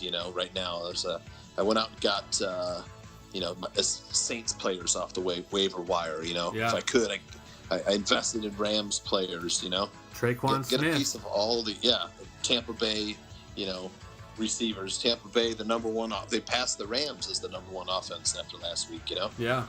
So Atlanta, you want pieces of all these offenses as you hit. I mean, we're starting to position ourselves for the playoffs in fantasy right now. If you are 1-7, you're probably not going to make it. Probably not. If you're 4-3 to 6-2, you're trying to make a move here and there or pick up a guy. Start looking at the upcoming schedules for matchups. That's what I did, and I grabbed a couple players this week that I think could help me down the stretch if anything happens, injury-wise. Yep, absolutely. And there's a lot of trades that happen this week, and that opens the door for a lot of young guys, like Cortland Sutton in Denver. So these are all guys you're going to look at. I mentioned it in my column, my start and sit column, going on Bears Barroom tomorrow morning. Same time you can listen to this on your podcast stream. So get a double whammy and check that out. But you're taking the Chiefs here. I'm taking the Browns, right, John? I'm gonna ride the Chiefs still, Joe. Yeah, it's close for me. I'm not confident, but I'll take the Browns. 10 points is a lot. But before we get into the next matchup, John, I want to talk about the buys this week. There's 6 teams on buys. This is by far the heaviest bye week. You got the Eagles, Giants, Cardinals, Bengals, Colts, and Jaguars all on a bye. So it's like not having 3 games. That's unbelievable. Yeah, and I know I was looking at some of the matchups in the Barroom League. I was like, man, some of these guys have got their whole bench is on a bye. It's like my next opponent, I think, is Draft Dr. Phil. He's got 5 bench players on a bye. Hey, the only guy to beat Draft Dr. Phil this year? No. That would be me. Yeah. Oh. That's the only league that my team isn't good in. Right. Yeah, I know, Joe. But the other league, the Goon League, the Fantasy Football Goon League, you and I are both doing pretty good. Yeah, between my 2 big money leagues, I'm 7-1 and 6-2. So you really can't beat that. That's a great start. Right. Yep, that's an excellent start for sure. And I did effort that Buffalo Chicago over under is 37, which is the lowest over under for this week. Yeah, I'll take the under still. So think about that when you're going to Vegas. I think the under is probably pretty safe in that game too. 2 good defenses. Yeah, I'll probably bet that on Sunday, no doubt. Well, make my bet Saturday night so I don't got to wait in line Sunday morning. Yeah. But with that said, let's jump in. Yeah, before you did mention I am going to Vegas, so I'll be looking at all these games and listening to Uncle Mike this week. Right. But our next play some teasers, Joe. Tease that Cleveland game up to 7 points. Yeah, maybe. But our next matchup here, John, the Jets, who the Bears beat last week, got to go down to play the Dolphins in Miami. Miami's currently a 3-point favorite at home. They're just playing better ball, I think, than the Jets are. The Jets have been kind of lost. I'm taking the Dolphins here, -3. Yeah, I'm going to take the Dolphins too. I just, the Sam Darnold while I like him as a future quarterback, I just think, and they got a lot of injuries on offense too, Joe. The Jets. Oh yeah, they have a very good defense, but this is probably a coach in the Jets who's on the hot seat, may get launched after this year. And they bring in someone more suited to develop Sam Darnold. They talked about it on Bears 100 Proof, but Todd Bowles, maybe, he's very good friends with Nagy. If Vic Fangio were to leave for whatever reason, Todd Bowles might be a good replacement at defensive coordinator for the Bears. But I'm still going to stick with Miami. They're at home. They've got a good defense as well. Good secondary. I think the special teams may have a score in this game. They have a good returner, and I like the running game starting to come alive for Miami, Joe. It really is. Kenyon Drake woke up last week. He's a great play here. And then on the Jets side of the ball, Isaiah Crowell is kind of the lead dog there. I think he's not a bad play against the Dolphins. But they're banged up at receiver. Herndon, Joe. What's that? Chris Herndon has been getting the play, huh? Yeah, they're both playing right now. Yeah. And Miami's tight end starting to get some action. I don't know if you saw the last game. He was targeted, made some catches. Probably just a matter of time before Mike Gesicki becomes a tight end name for people to watch. Maybe not till late in the season or next season, but there's some potential there. And the Herndon, of course, has scored in 2 or 3 straight weeks, I think. Yeah, he is. He's been really good. Yeah. And he's definitely a name to watch, especially in bigger, deeper leagues. No doubt about it. Right. But I'm taking the Dolphins here. There's not a whole lot of fantasy relevancy in this game outside of the Dolphins. I mean, you got a couple guys on the Jets, but I think the guy to watch here is Kenyon Drake. He's the guy that's probably going to have a real nice day at the office. And aside from that, maybe Crowell, but, I'm not really touching many fantasy guys in this game at all. Yeah, I think Danny Amendola would be a good start in this game. Jets not very good against the slot receiver. Daily fantasy for sure. Yeah, daily fantasy would be a good play. Amendola not that expensive, so look for him to maybe have a good day, maybe with a score. Yeah, no doubt.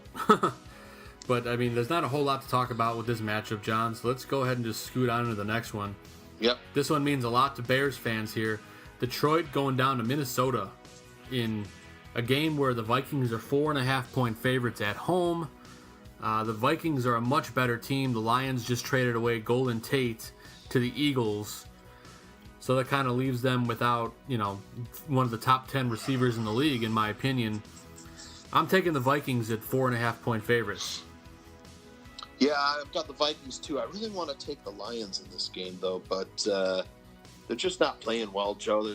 Minnesota made some dumbass mistakes against New Orleans. I don't know if you saw the game. I did.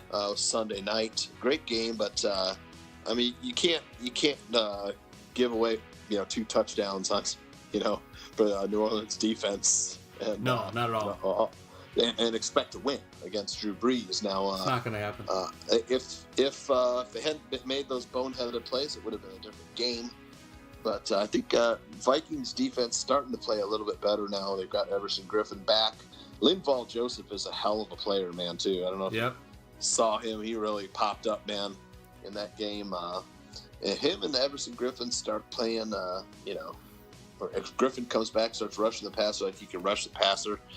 Vikings have a good chance at competing for this division. I said it may come down to the last few games. Bears and Vikings played the last game of the season, and I wrote about it in Bears Barroom. I said that game might be for first place in the division, Bears and Vikings. And get this, John, I'm going to be at that game in Minnesota. Nice. I'm going on a road trip. I'm going on a road trip with a couple of my cousins and my stepbrothers and my uncle.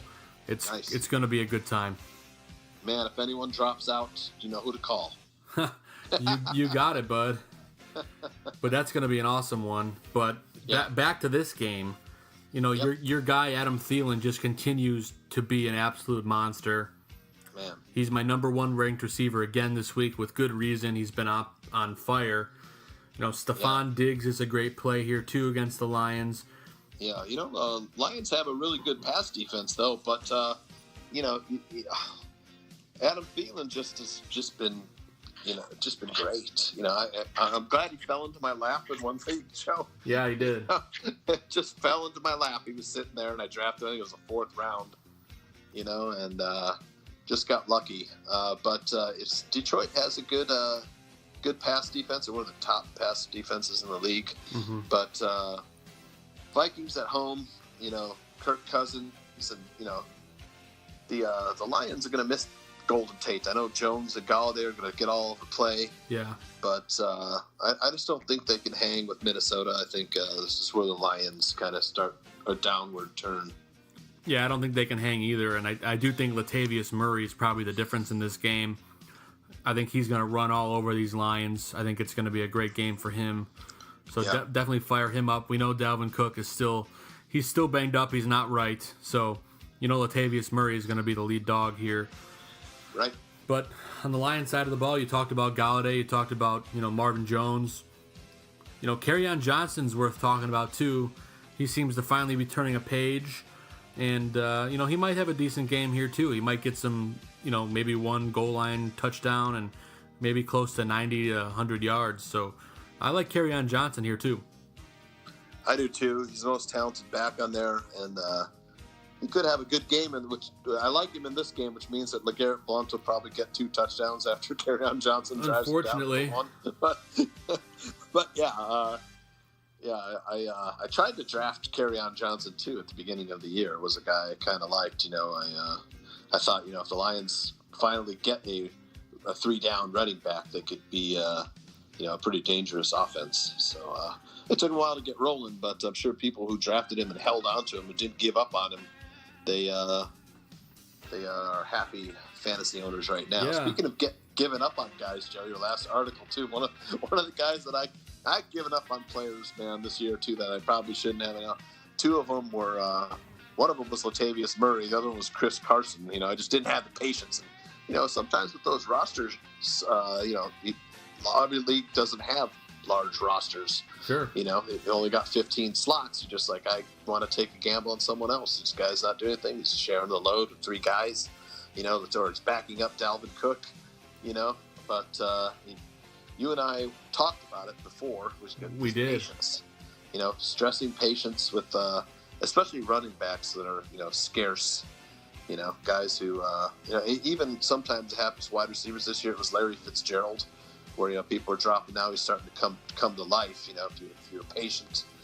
But I'm sure a lot of people dropped Larry Fitz. But the running backs, for certain, man, it was just if you really got to hold on to them. There's just no other way to stress, and regret, Joe, is one of the biggest, stressors of fantasy football. Oh, why did I give up on him? Yeah, it's the worst. It's the worst. It's the heartburn. It's the heartburn of fantasy football, Joe.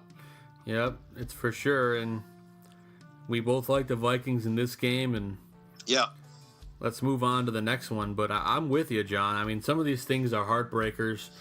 It's a tough year when it comes to holding on to guys. I'm sure a lot of people probably dropped Marvin Jones, and now he's the number 2 receiver. Yep. Yeah. Me, I'm one of them. I'm one of them. We talked about him before the season, too, about how, Marvin Jones pops up for just a few games, Yeah. And I ended up dropping him. Sorry, folks. Hey, it happens. I mean, it's a long season. There's a lot of football left. Yeah. Yeah, for sure. In a team that kind of going all out here, our next game here, the Falcons going down to visit the Redskins. This game is currently even, straight pick'em. The Redskins made a trade for Clinton Dix from the Packers. So this defense is getting even better. And let's be honest, this Falcons defense is not anything close to being good. No, they're certainly not. Washington, number 4 overall defense, Joe. If I would have told you that, would you have believed me? I would not. But they're getting better and better every week. Atlanta, the 30th ranked defense. But yeah, Washington is one of those teams I have a hard time picking. I actually have them picked in this game, Joe. So do I. Yeah, I'm like, I went against them last week with Dallas. I was like, Dallas is the better team. They whacked the Giants last week. Giants just have a better offense. Washington just, went into New York and just pummeled them. But yeah, Washington is on top of the division, Joe. They're a team that people aren't really talking about as far as like a playoff team. I know that I'm sure after last week they're probably starting to write that narrative. Washington a playoff team, and Alex Smith, driving the automobile there. He plays smart. Manager. Yep. He plays smart. He doesn't make mistakes. And I'll tell you, they're only allowing 80 yards rushing a game. That's unbelievable. Their defense is. Falcons can't run anyways, but their defense is really good, Joe. Yeah, and it seems like they somehow went back in time with Doc Brown and got a DeLorean, because Adrian Peterson has turned back time. He's been unbelievable. And you're pairing him up with Chris Thompson.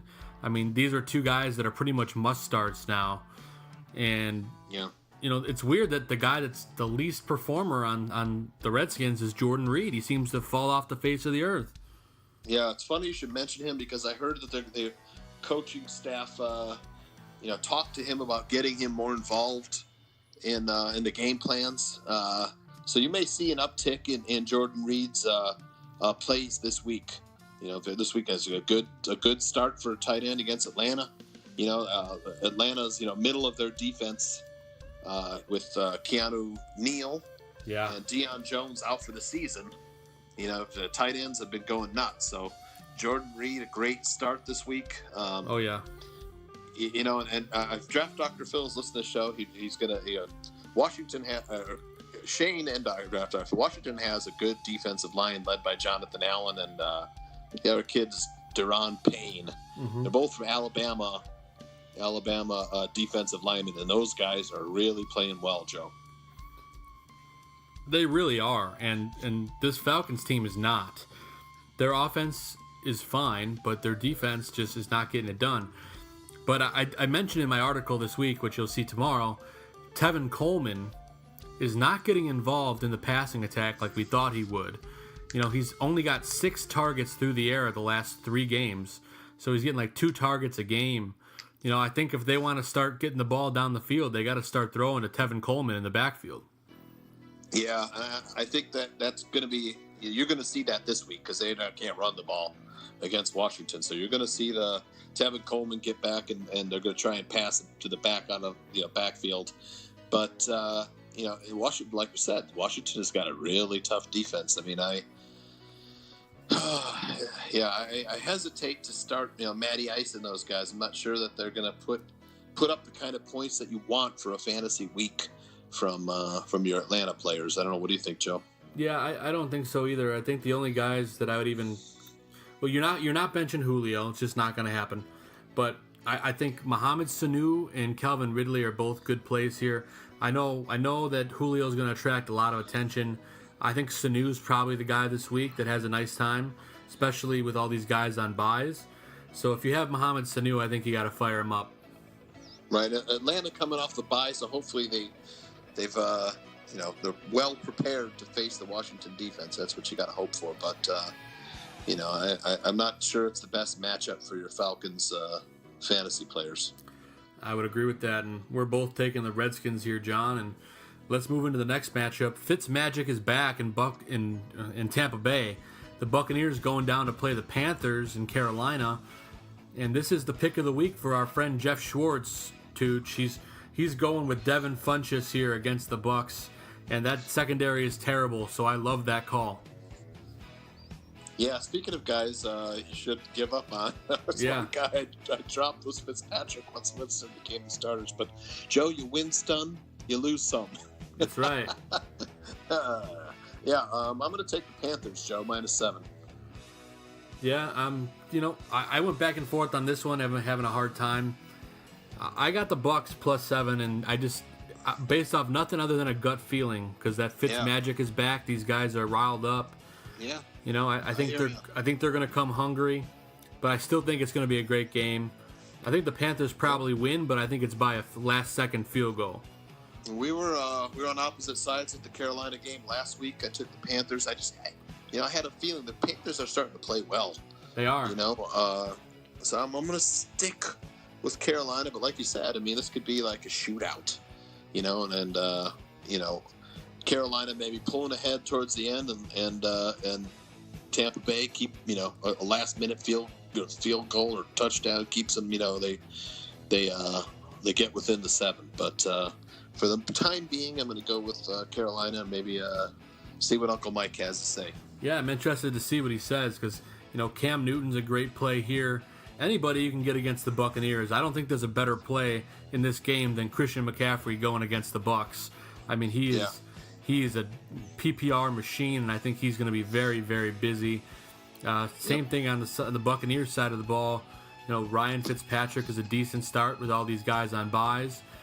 And, the big names, Mike Evans and, Deshaun Jackson, O.J. Howard, these are guys you're going to fire up because, Fitzpatrick looks their way often. Yeah, this is, 54.5 over-under. So, yeah, that's wild. This is one of the fantasy gold games this week, Joe. The other one being the Rams and Saints and Packers and Patriots. Yep.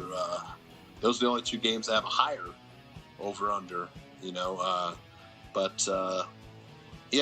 may change my pick. I'll hear what Uncle Mike has to say. He may say Tampa Bay will keep it within 7 like you're saying, but for the time being, I'm going to stick with Carolina, although I'm not too confident in it, Joe. Yeah, it's going to be a fun one to watch. I think it's going to be one of those shootouts like you said, and it's going to be a good time. And our next matchup here is one that you and I have been talking about. The Steelers going down to play the Ravens in Baltimore. Steelers are playing really good football right now. The Ravens are playing really good football. The Ravens traded the Packers, and they just got Ty Montgomery to help out that running back core, so he's going to be catching passes out of that backfield.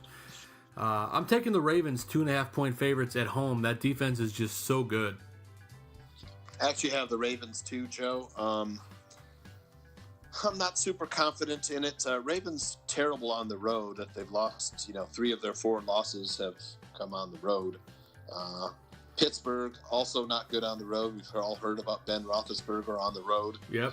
Just how bad he is. That's one of the reasons why I'm going to take the Ravens. Mm-hmm. But it's a 2.5-point game, so Vegas isn't even confident in this game. But I'll stick with the Ravens and that defense at home for now. Pittsburgh, first quarter, they were down 6-0 to the Browns. So, Pittsburgh, they're capable of having some troubles, but for now, the Ravens are my pick. Yeah, I'm with you, bud. And, Joe Flacco, he's not a guy I would really touch at quarterback, but the running game here is interesting this week. I know they traded for Ty Montgomery. I don't think he's probably going to be active this week. I'd give him another week. But, Buck Allen and Alex Collins, this is probably the last week that, you can count on those guys. After this week, I think it kind of all goes out the window. Yeah, it becomes the 3-headed monster, Joe. But it's a good game for Buck Allen. This is kind of a Buck Allen game, where Baltimore needs to throw out of the backfield, Yeah. I just think, and John Brown, he torched the Steelers the first time they played. A great play this week. John Brown has been so good. Yeah, so other than that, like the running backs, the tight ends are kind of a 2 or 3-headed monster as well. You have Hayden Hurst coming back, and I think he had a touchdown last week. Mark Andrews. Yeah. And then Max Williams, and I forget the other kid's name, but it's too many mouths to feed at tight end. A lot of mouths to feed, but I don't know. I know they like Hayden Hurst, but I think Mark Andrews is probably the better pass receiver. Yeah, he's the guy that I was really high on to start the year. And, I think it'll pan out eventually, but for now I would avoid the tight ends. I will say a sneaky play in this game is Willie Snead. He's been sneaky, kind of working out of the slot. He's been all over the field. This is the kind of game that I think Willie Snead has a real nice performance. Yeah, that's what finally have a good receiving core. We talked about that before at Baltimore. Flacco, they've given him some weapons this year. Yeah. So Ty Montgomery will be another one. It's kind of an odd trade for me. I mean, but did Packers just want to get rid of him because of that, the mess up in the pretty much in the Patriots game? You know? All right. Well, the Rams game. On the Rams game, sorry. In the Rams game, I meant, yeah. Yeah, but I mean, we can't talk about this game without talking about James Conner on the Steelers side of the ball. Conner has just been absolutely unreal replacing Le'Veon Bell, and he's arguably had as good or better of a season than Bell may have had. We'll never know. But, even though this Ravens defense is so good, I don't think you can bench Conner. No, you can't. I mean, Baltimore giving up 98 yards of running yards a game.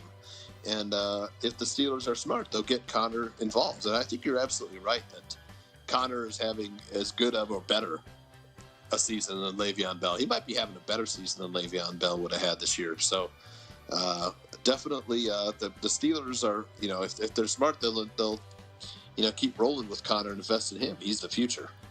Absolutely. There's no reason to go back to Le'Veon. You don't know what kind of shape he's in or any of that. So, and you got to keep in mind, too, this receiving core is great as well. You got Juju Smith-Schuster, Antonio Brown. These are guys that are going to be heavily covered this week. But out of the two, I think Juju probably has the better afternoon. But again, you can't bench any of these guys. Nope. Yeah, Antonio Brown really coming alive now. So, yeah, you got to keep Antonio Brown out there. No doubt, and we both like the Ravens, but I can't wait to watch that one.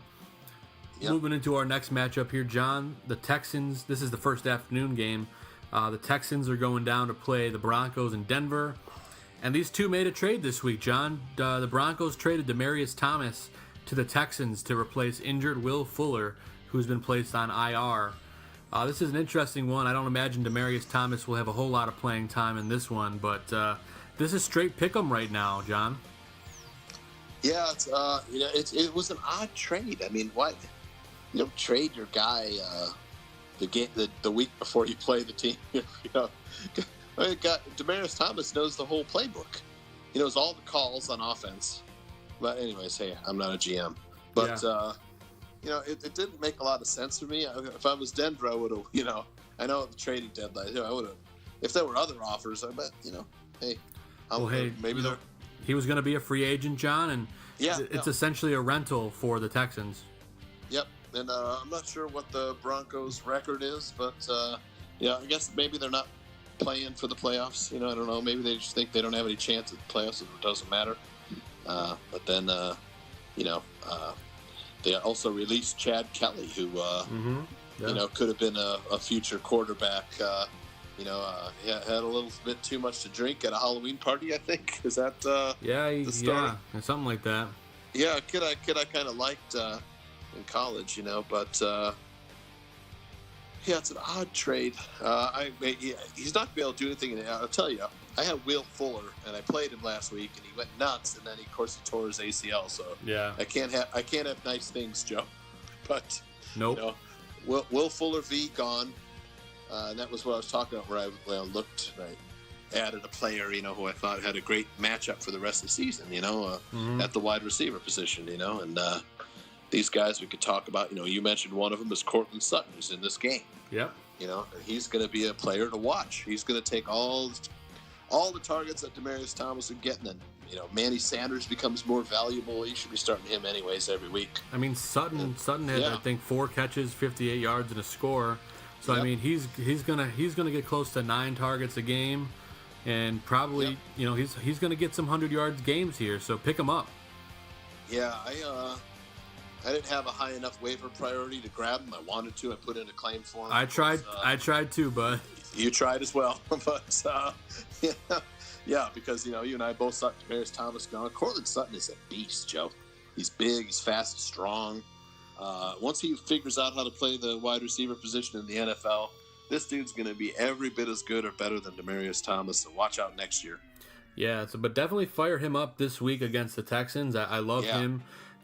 Manny Sanders is a great play here, and Phillip Lindsay has been unreal, and I think you still got to fire him up. The Texans side of the ball, Watson is finally getting his game together.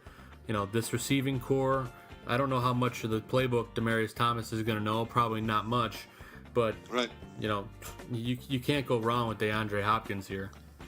Yeah, so do you like the Broncos or Texans in this game? It's a tough game to pick. It's a tough one for me to pick, man. I really want to take Houston in this game, but Houston's defense is playing so good right now, Joe. That's why I picked the Texans just because of that. Yep. Yeah, and I don't know right now. I mean, losing Will Fuller was huge. Yeah. Kiki Kute is banged up. They don't have much other than Hopkins. Their running game is okay. Lamar Miller's been playing pretty good, but J.J. Watts and Jadeveon Clowney are really playing good. They're putting a lot of pressure on opposing quarterbacks. Denver defense also not terrible. I mean, I have a really hard time picking this game right now, Joe. I have the Broncos selected in my little app here, but that could change. I'll tell you right now, that could really change. Yeah, I thought back and forth a lot, and I ended up going with the Texans. Yep. But right. It's going to be one of the games of the week. I think it's going to be absolutely, a defensive-driven game, but there's also going to be exciting plays. So, yeah, tune in alone just to watch Cortland Sutton kind of tear things up. I think it's going to be awesome. But let's move on to the next one, John. We're going long. We're going long this week, baby. It's an hour and 45 already. That's all right. Chargers against the Seahawks. They're playing in Seattle. Currently, this is straight pick'em. The Seahawks are on fire lately. The Chargers are playing really well, too. I know you and I talked about this a little earlier, but I like the Chargers here on the road. I know it's going against the 12th man, but, Phillip Rivers has just been so good. Yeah, this is another hard game. It's even, I want to take the Chargers, but, man, the Seahawks are the number 5 overall defense, Joe. Would you believe that if I told you that? I believe it now. We always talk about Seattle's always been a pretty good defensive team, over these past years. Pete Carroll as coach, they built themselves on defense. But last year and this year, they were kind of, it was a little fall off, the Legion of Boom. Yeah. But they still have the 12th man. They went into Detroit and throttled the Lions. But, I mean, how good are the Lions, right? Right. So, Chargers run a bye last week. Melvin Gordon is banged up. He appears to be healthy. This is a tough game to call. I actually have the Chargers selected right now, but I got to tell you, man, I'm going to listen to Uncle Mike, and I may change my mind. I mean, I think the money is coming in and people are taking Seattle in this one, but I hate betting against Phillip Rivers, although Russell Wilson had a very good game last week, only threw 17 passes, but had like 3 touchdowns. Yeah, and I'm picking the Chargers, but I have to say, one of my starts of the week in my column tomorrow is Russell Wilson because he's been red hot. Yeah. Yeah, this is it. I think we talked about last week. This is the time of season where Russell Wilson gets hot. Red hot. He gets he's a second half player. He always is. He's a second half player. End of the season, second half player. So yeah, I mean you got Doug Baldwin. I mean you even got Chris Carson running the ball. Yeah. Yeah. And on the Chargers side, I mean Melvin Gordon looks like he's healthy. He's probably gonna play here. So you're firing up Melvin Gordon. I even like Austin Eckler in this game because I think they're gonna have to get him involved to win. Keenan Allen, I mean, Mike Williams, it goes on and on. There's just so many weapons on these teams.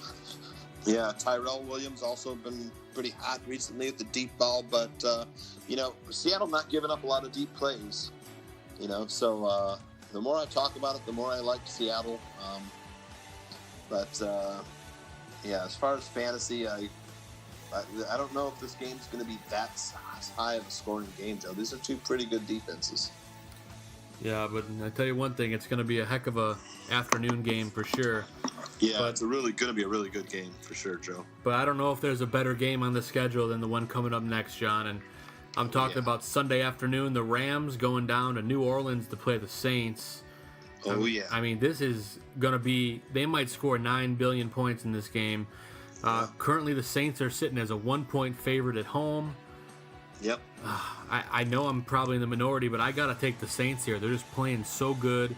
That Rams defense is not that good. It's on paper, everyone says they're great, but they just can't stop the pass. And they're on my sit list this week, the Rams defense. So I'm taking the Saints. Yeah, I'm with you. Saints playing very well. Rams, I don't think they can't go. I don't think they're going to go undefeated. So this would be the week, a good week for them to lose. Rams actually number 8 overall defense, Joe. So defense isn't bad. New Orleans creeping up, number 23 overall, with that run defense of the Saints. Number 1 in the NFL, Joe. They're allowing only 74 yards rushing per game. So, do you still start Todd Gurley? I don't think there's any world where you bench Todd Gurley, so let me start with that. He's going to blow through anybody who's in front of him. He's just been absolutely on fire. And, you're going to fire up all the receivers. Jared Goff, awesome. Cooper Kupp looks like he's going to try to give it a go coming back from that concussion. Yeah. Then you got Robert Woods and you got Brandon Cooks. There's so many weapons. These guys are all going to have to be in your starting lineup. I don't care. You're starting anybody in this game. It's going to be pandemonium. Let's just be honest. You're firing them up. The Saints side of the ball, I mean, you name it, you're starting them. You're talking about Alvin Kamara. You're talking about Mark Ingram, Michael Thomas. Yep. I mean, it never ends. Yeah, the over-under in this game, 59.5, the highest point total for this week. I will take the over, John. Yeah, this is a game you get everybody into that you can. Watch out for Traquan Smith, who's kind of become the number 2 receiver in New Orleans, and Michael Thomas is drawing all of the Rams' attention. It's funny you mention him, John. He's my sleeper start of the week in my article. Check that out tomorrow, but Traquan, definitely a great option going forward. Yeah, as a kid I like coming out of college. I picked him up. He's one of the players who's got a great schedule the second half. If we think this Saints offense is going to continue to roll, Traquan Smith, a guy who's not owned in a lot of leagues, by everybody, might be a good sleeper pick. Other guys like that are DJ Moore and, like you mentioned, Cortland Sutton. These are 3 rookie wide receivers. Anthony Miller, of course, you put in that list too. They're not owned that much, and they're getting action, Joe. They're getting action for sure, and there's a lot of action to be had in this game. I tell you what, I can't wait to watch this one. I'll be sitting at the sports book in Vegas watching this bad boy and sipping on an ice cold drink. So that's going to be a good time. Can't wait for that. But another great game on Sunday night too, John. The Packers going down to Foxborough to play the Patriots. The Packers are 5.5-point dogs on the road. We all know how Aaron Rodgers is. He likes to keep things close. This Patriots defense isn't great. I'm going to take the Packers plus 5.5.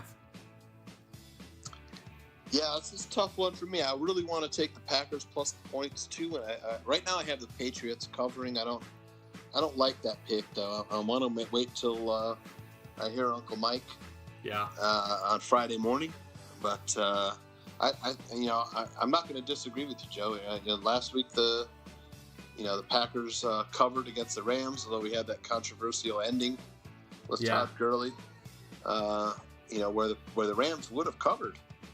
So that's why I'm leaning towards Patriots right now. This is kind of a game where the Packers, have a letdown after losing that emotional game the week before. So sticking with the Patriots for now, but like you said, I don't like it too much. I just think there's a potential for letdown, Joe.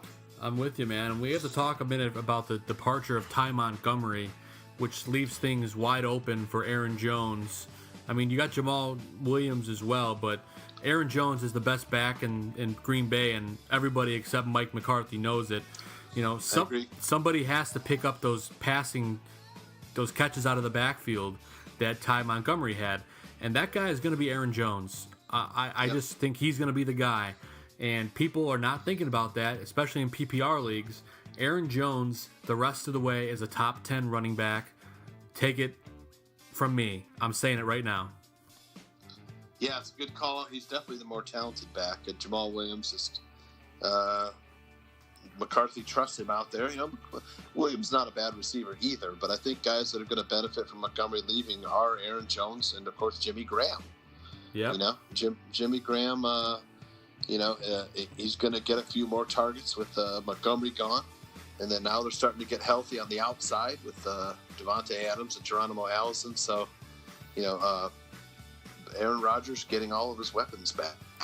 Yeah, it's going to be an awesome game. I mean, you're firing up all your Packers. You're firing up all your Patriots. Julian Edelman's a great play here. Gronk, I think, is healthy again. He'll probably have a great game. You even got Josh Gordon, which I don't know what's going on with him. He's being disciplined by the team and all that. But, he's still a great play here. And, we got to talk about Chris Hogan. He's been slowly popping up again, too. Yeah, and we mentioned, of course, Clinton Dix is now on the Redskins. So that leaves a big hole in the Green Bay secondary. Sure does. Another player coming in to fill that role, and probably someone that Tom Brady's going to go after on Sunday night. Yeah, and then I don't know if there's a better play in this game than James White. He's been absolutely crucial for this Patriots offense. Sony Michel still has that banged up knees. I believe he's still doubtful for this game. So, James White, fantasy stud until further notice. Yeah, James White, I think one of the top 5 running backs in fantasy, no? He's a PPR machine. Is he, one of the top scoring backs, I think? He's definitely in that conversation. He's got to be close to top 5, and if not, he's definitely top 10. Yeah, for sure. So, yeah, James White is a must-start every week. He really is, and that's where we're at. Except when he's on a bye. Yeah. You're firing him. If you have him as a number 2 running back, you're pretty happy. If you have him as your number 1, you're not sad. Yeah. So, yeah, it's a guy you gotta get into your lineup every week, except when he's on a bye. Whether you're playing him as a 1, a 2, or a flex, you got if you're lucky enough, you got 2 other really good running backs. You're able to put James White in a flex. Man, you're probably on top of your league. Yeah, you're doing pretty well, no doubt. But I tell you what, I can't wait to watch this one. It's going to be an absolute kick-ass game. So can't wait. Can't wait to put some money on it in Vegas. I've definitely betting the over. But we got one more to talk about. We got Monday night, John, and it's a bit of a stinker, let's be honest. But the Tennessee Titans going down to play the Cowboys in Dallas. This Dallas defense, very, very good, John, and it's the debut of Amari Cooper on the Cowboys. And we all know how the Cowboys play in primetime. For whatever reason, when they play in primetime, these guys are always awesome. The Cowboys are 7-point favorites at home. I'm taking the Cowboys here. And we can't talk about this game without talking about how good this Cowboys defense is. And for me, they are the number 2 fantasy defense this week and a must start. Well, they're the number 3 overall defense in the NFL, Joe. Would you believe that? I believe it. They're awesome. Yeah. So, allowing only 313 yards of offense against them per game, 96 yards rushing, 217 yards passing per game, only 17.6 points a game they're allowing. So, one of the top defenses in the league. They give up the least besides Baltimore. Baltimore gives up 17.1 points a game. Dallas is second, 17.6 points per game. So, I think I picked up Dallas this week to be my defense, Joe. So did I in my other league. So in one of the leagues, might be the Barroom League, I think I picked him up. But I'm taking Dallas in this game, Joe. Me too. I like Amari Cooper here, and I'm going to tell you why. Anytime Jerry Jones trades for somebody, he wants to put the spotlight on them. So this game plan is going to be all around Amari Cooper. I'm willing to bet my life on it. And I think Amari Cooper will probably end up being a good play here. Yeah, for sure. And Zeke, you're starting Zeke Elliott. You're not worrying about that. I'm not really touching anybody else in this game, John. Right. Elliott's a must start, right, Joe? Yeah. So, the guy I kind of like on the Titans who had a really good game last week is Deion Lewis. He totaled over 100 yards of offense last week. He's a good receiver out of the backfield. This is probably a good game. Dallas not very good against backs out of the backfield, so it's if you need a flex player, Deion Lewis, you can do a lot worse. I think he could be one of those guys who catches 7, 8, 9 balls, and gives you a decent floor. So sleeper, keep an eye on Deion Lewis. Other than that, I might like Tennessee's kicker. That's about it. Exactly, and especially dealing with all the buys this week. Tennessee's kicker and Deion Lewis are all guys you really got to think about giving a start. Yeah. But that's about it for these guys. And, I think Dallas takes this one pretty easily. It's a shame that it's not a better Monday night game, but what are you going to do? Right. But we got through all the games, though, huh, Joe? We made it, John. We got through all the games. We talked to Uncle Mike. We talked to Jeff Schwartz. We had the time of our lives. And now it's almost time to watch football. I mean, football's coming up tomorrow night, Thursday Night Football. Going to be a blast. Tooch, always thanks for joining me, brother. I appreciate it. Oh, it was my pleasure. And I think we may be returning for Box Office Bros this week to talk about a certain movie about a certain classic rock band. Yeah, we got Bohemian Rhapsody coming out this weekend.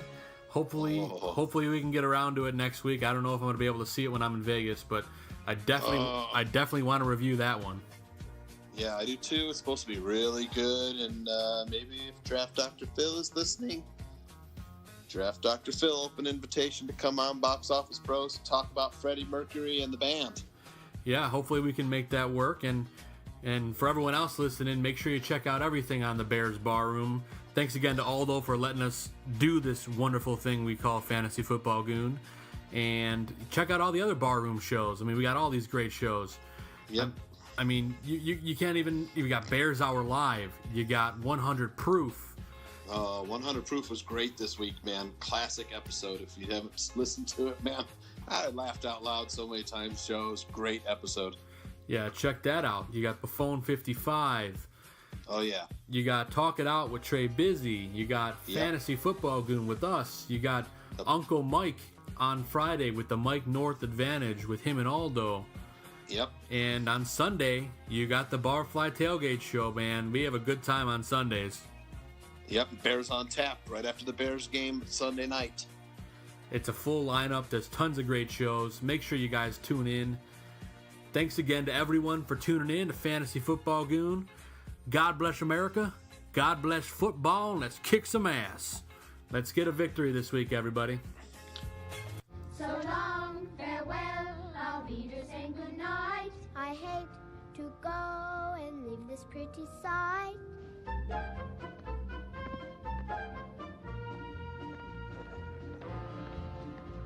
So long, farewell, I'll be there saying adieu. Adieu, adieu, to you and you and you.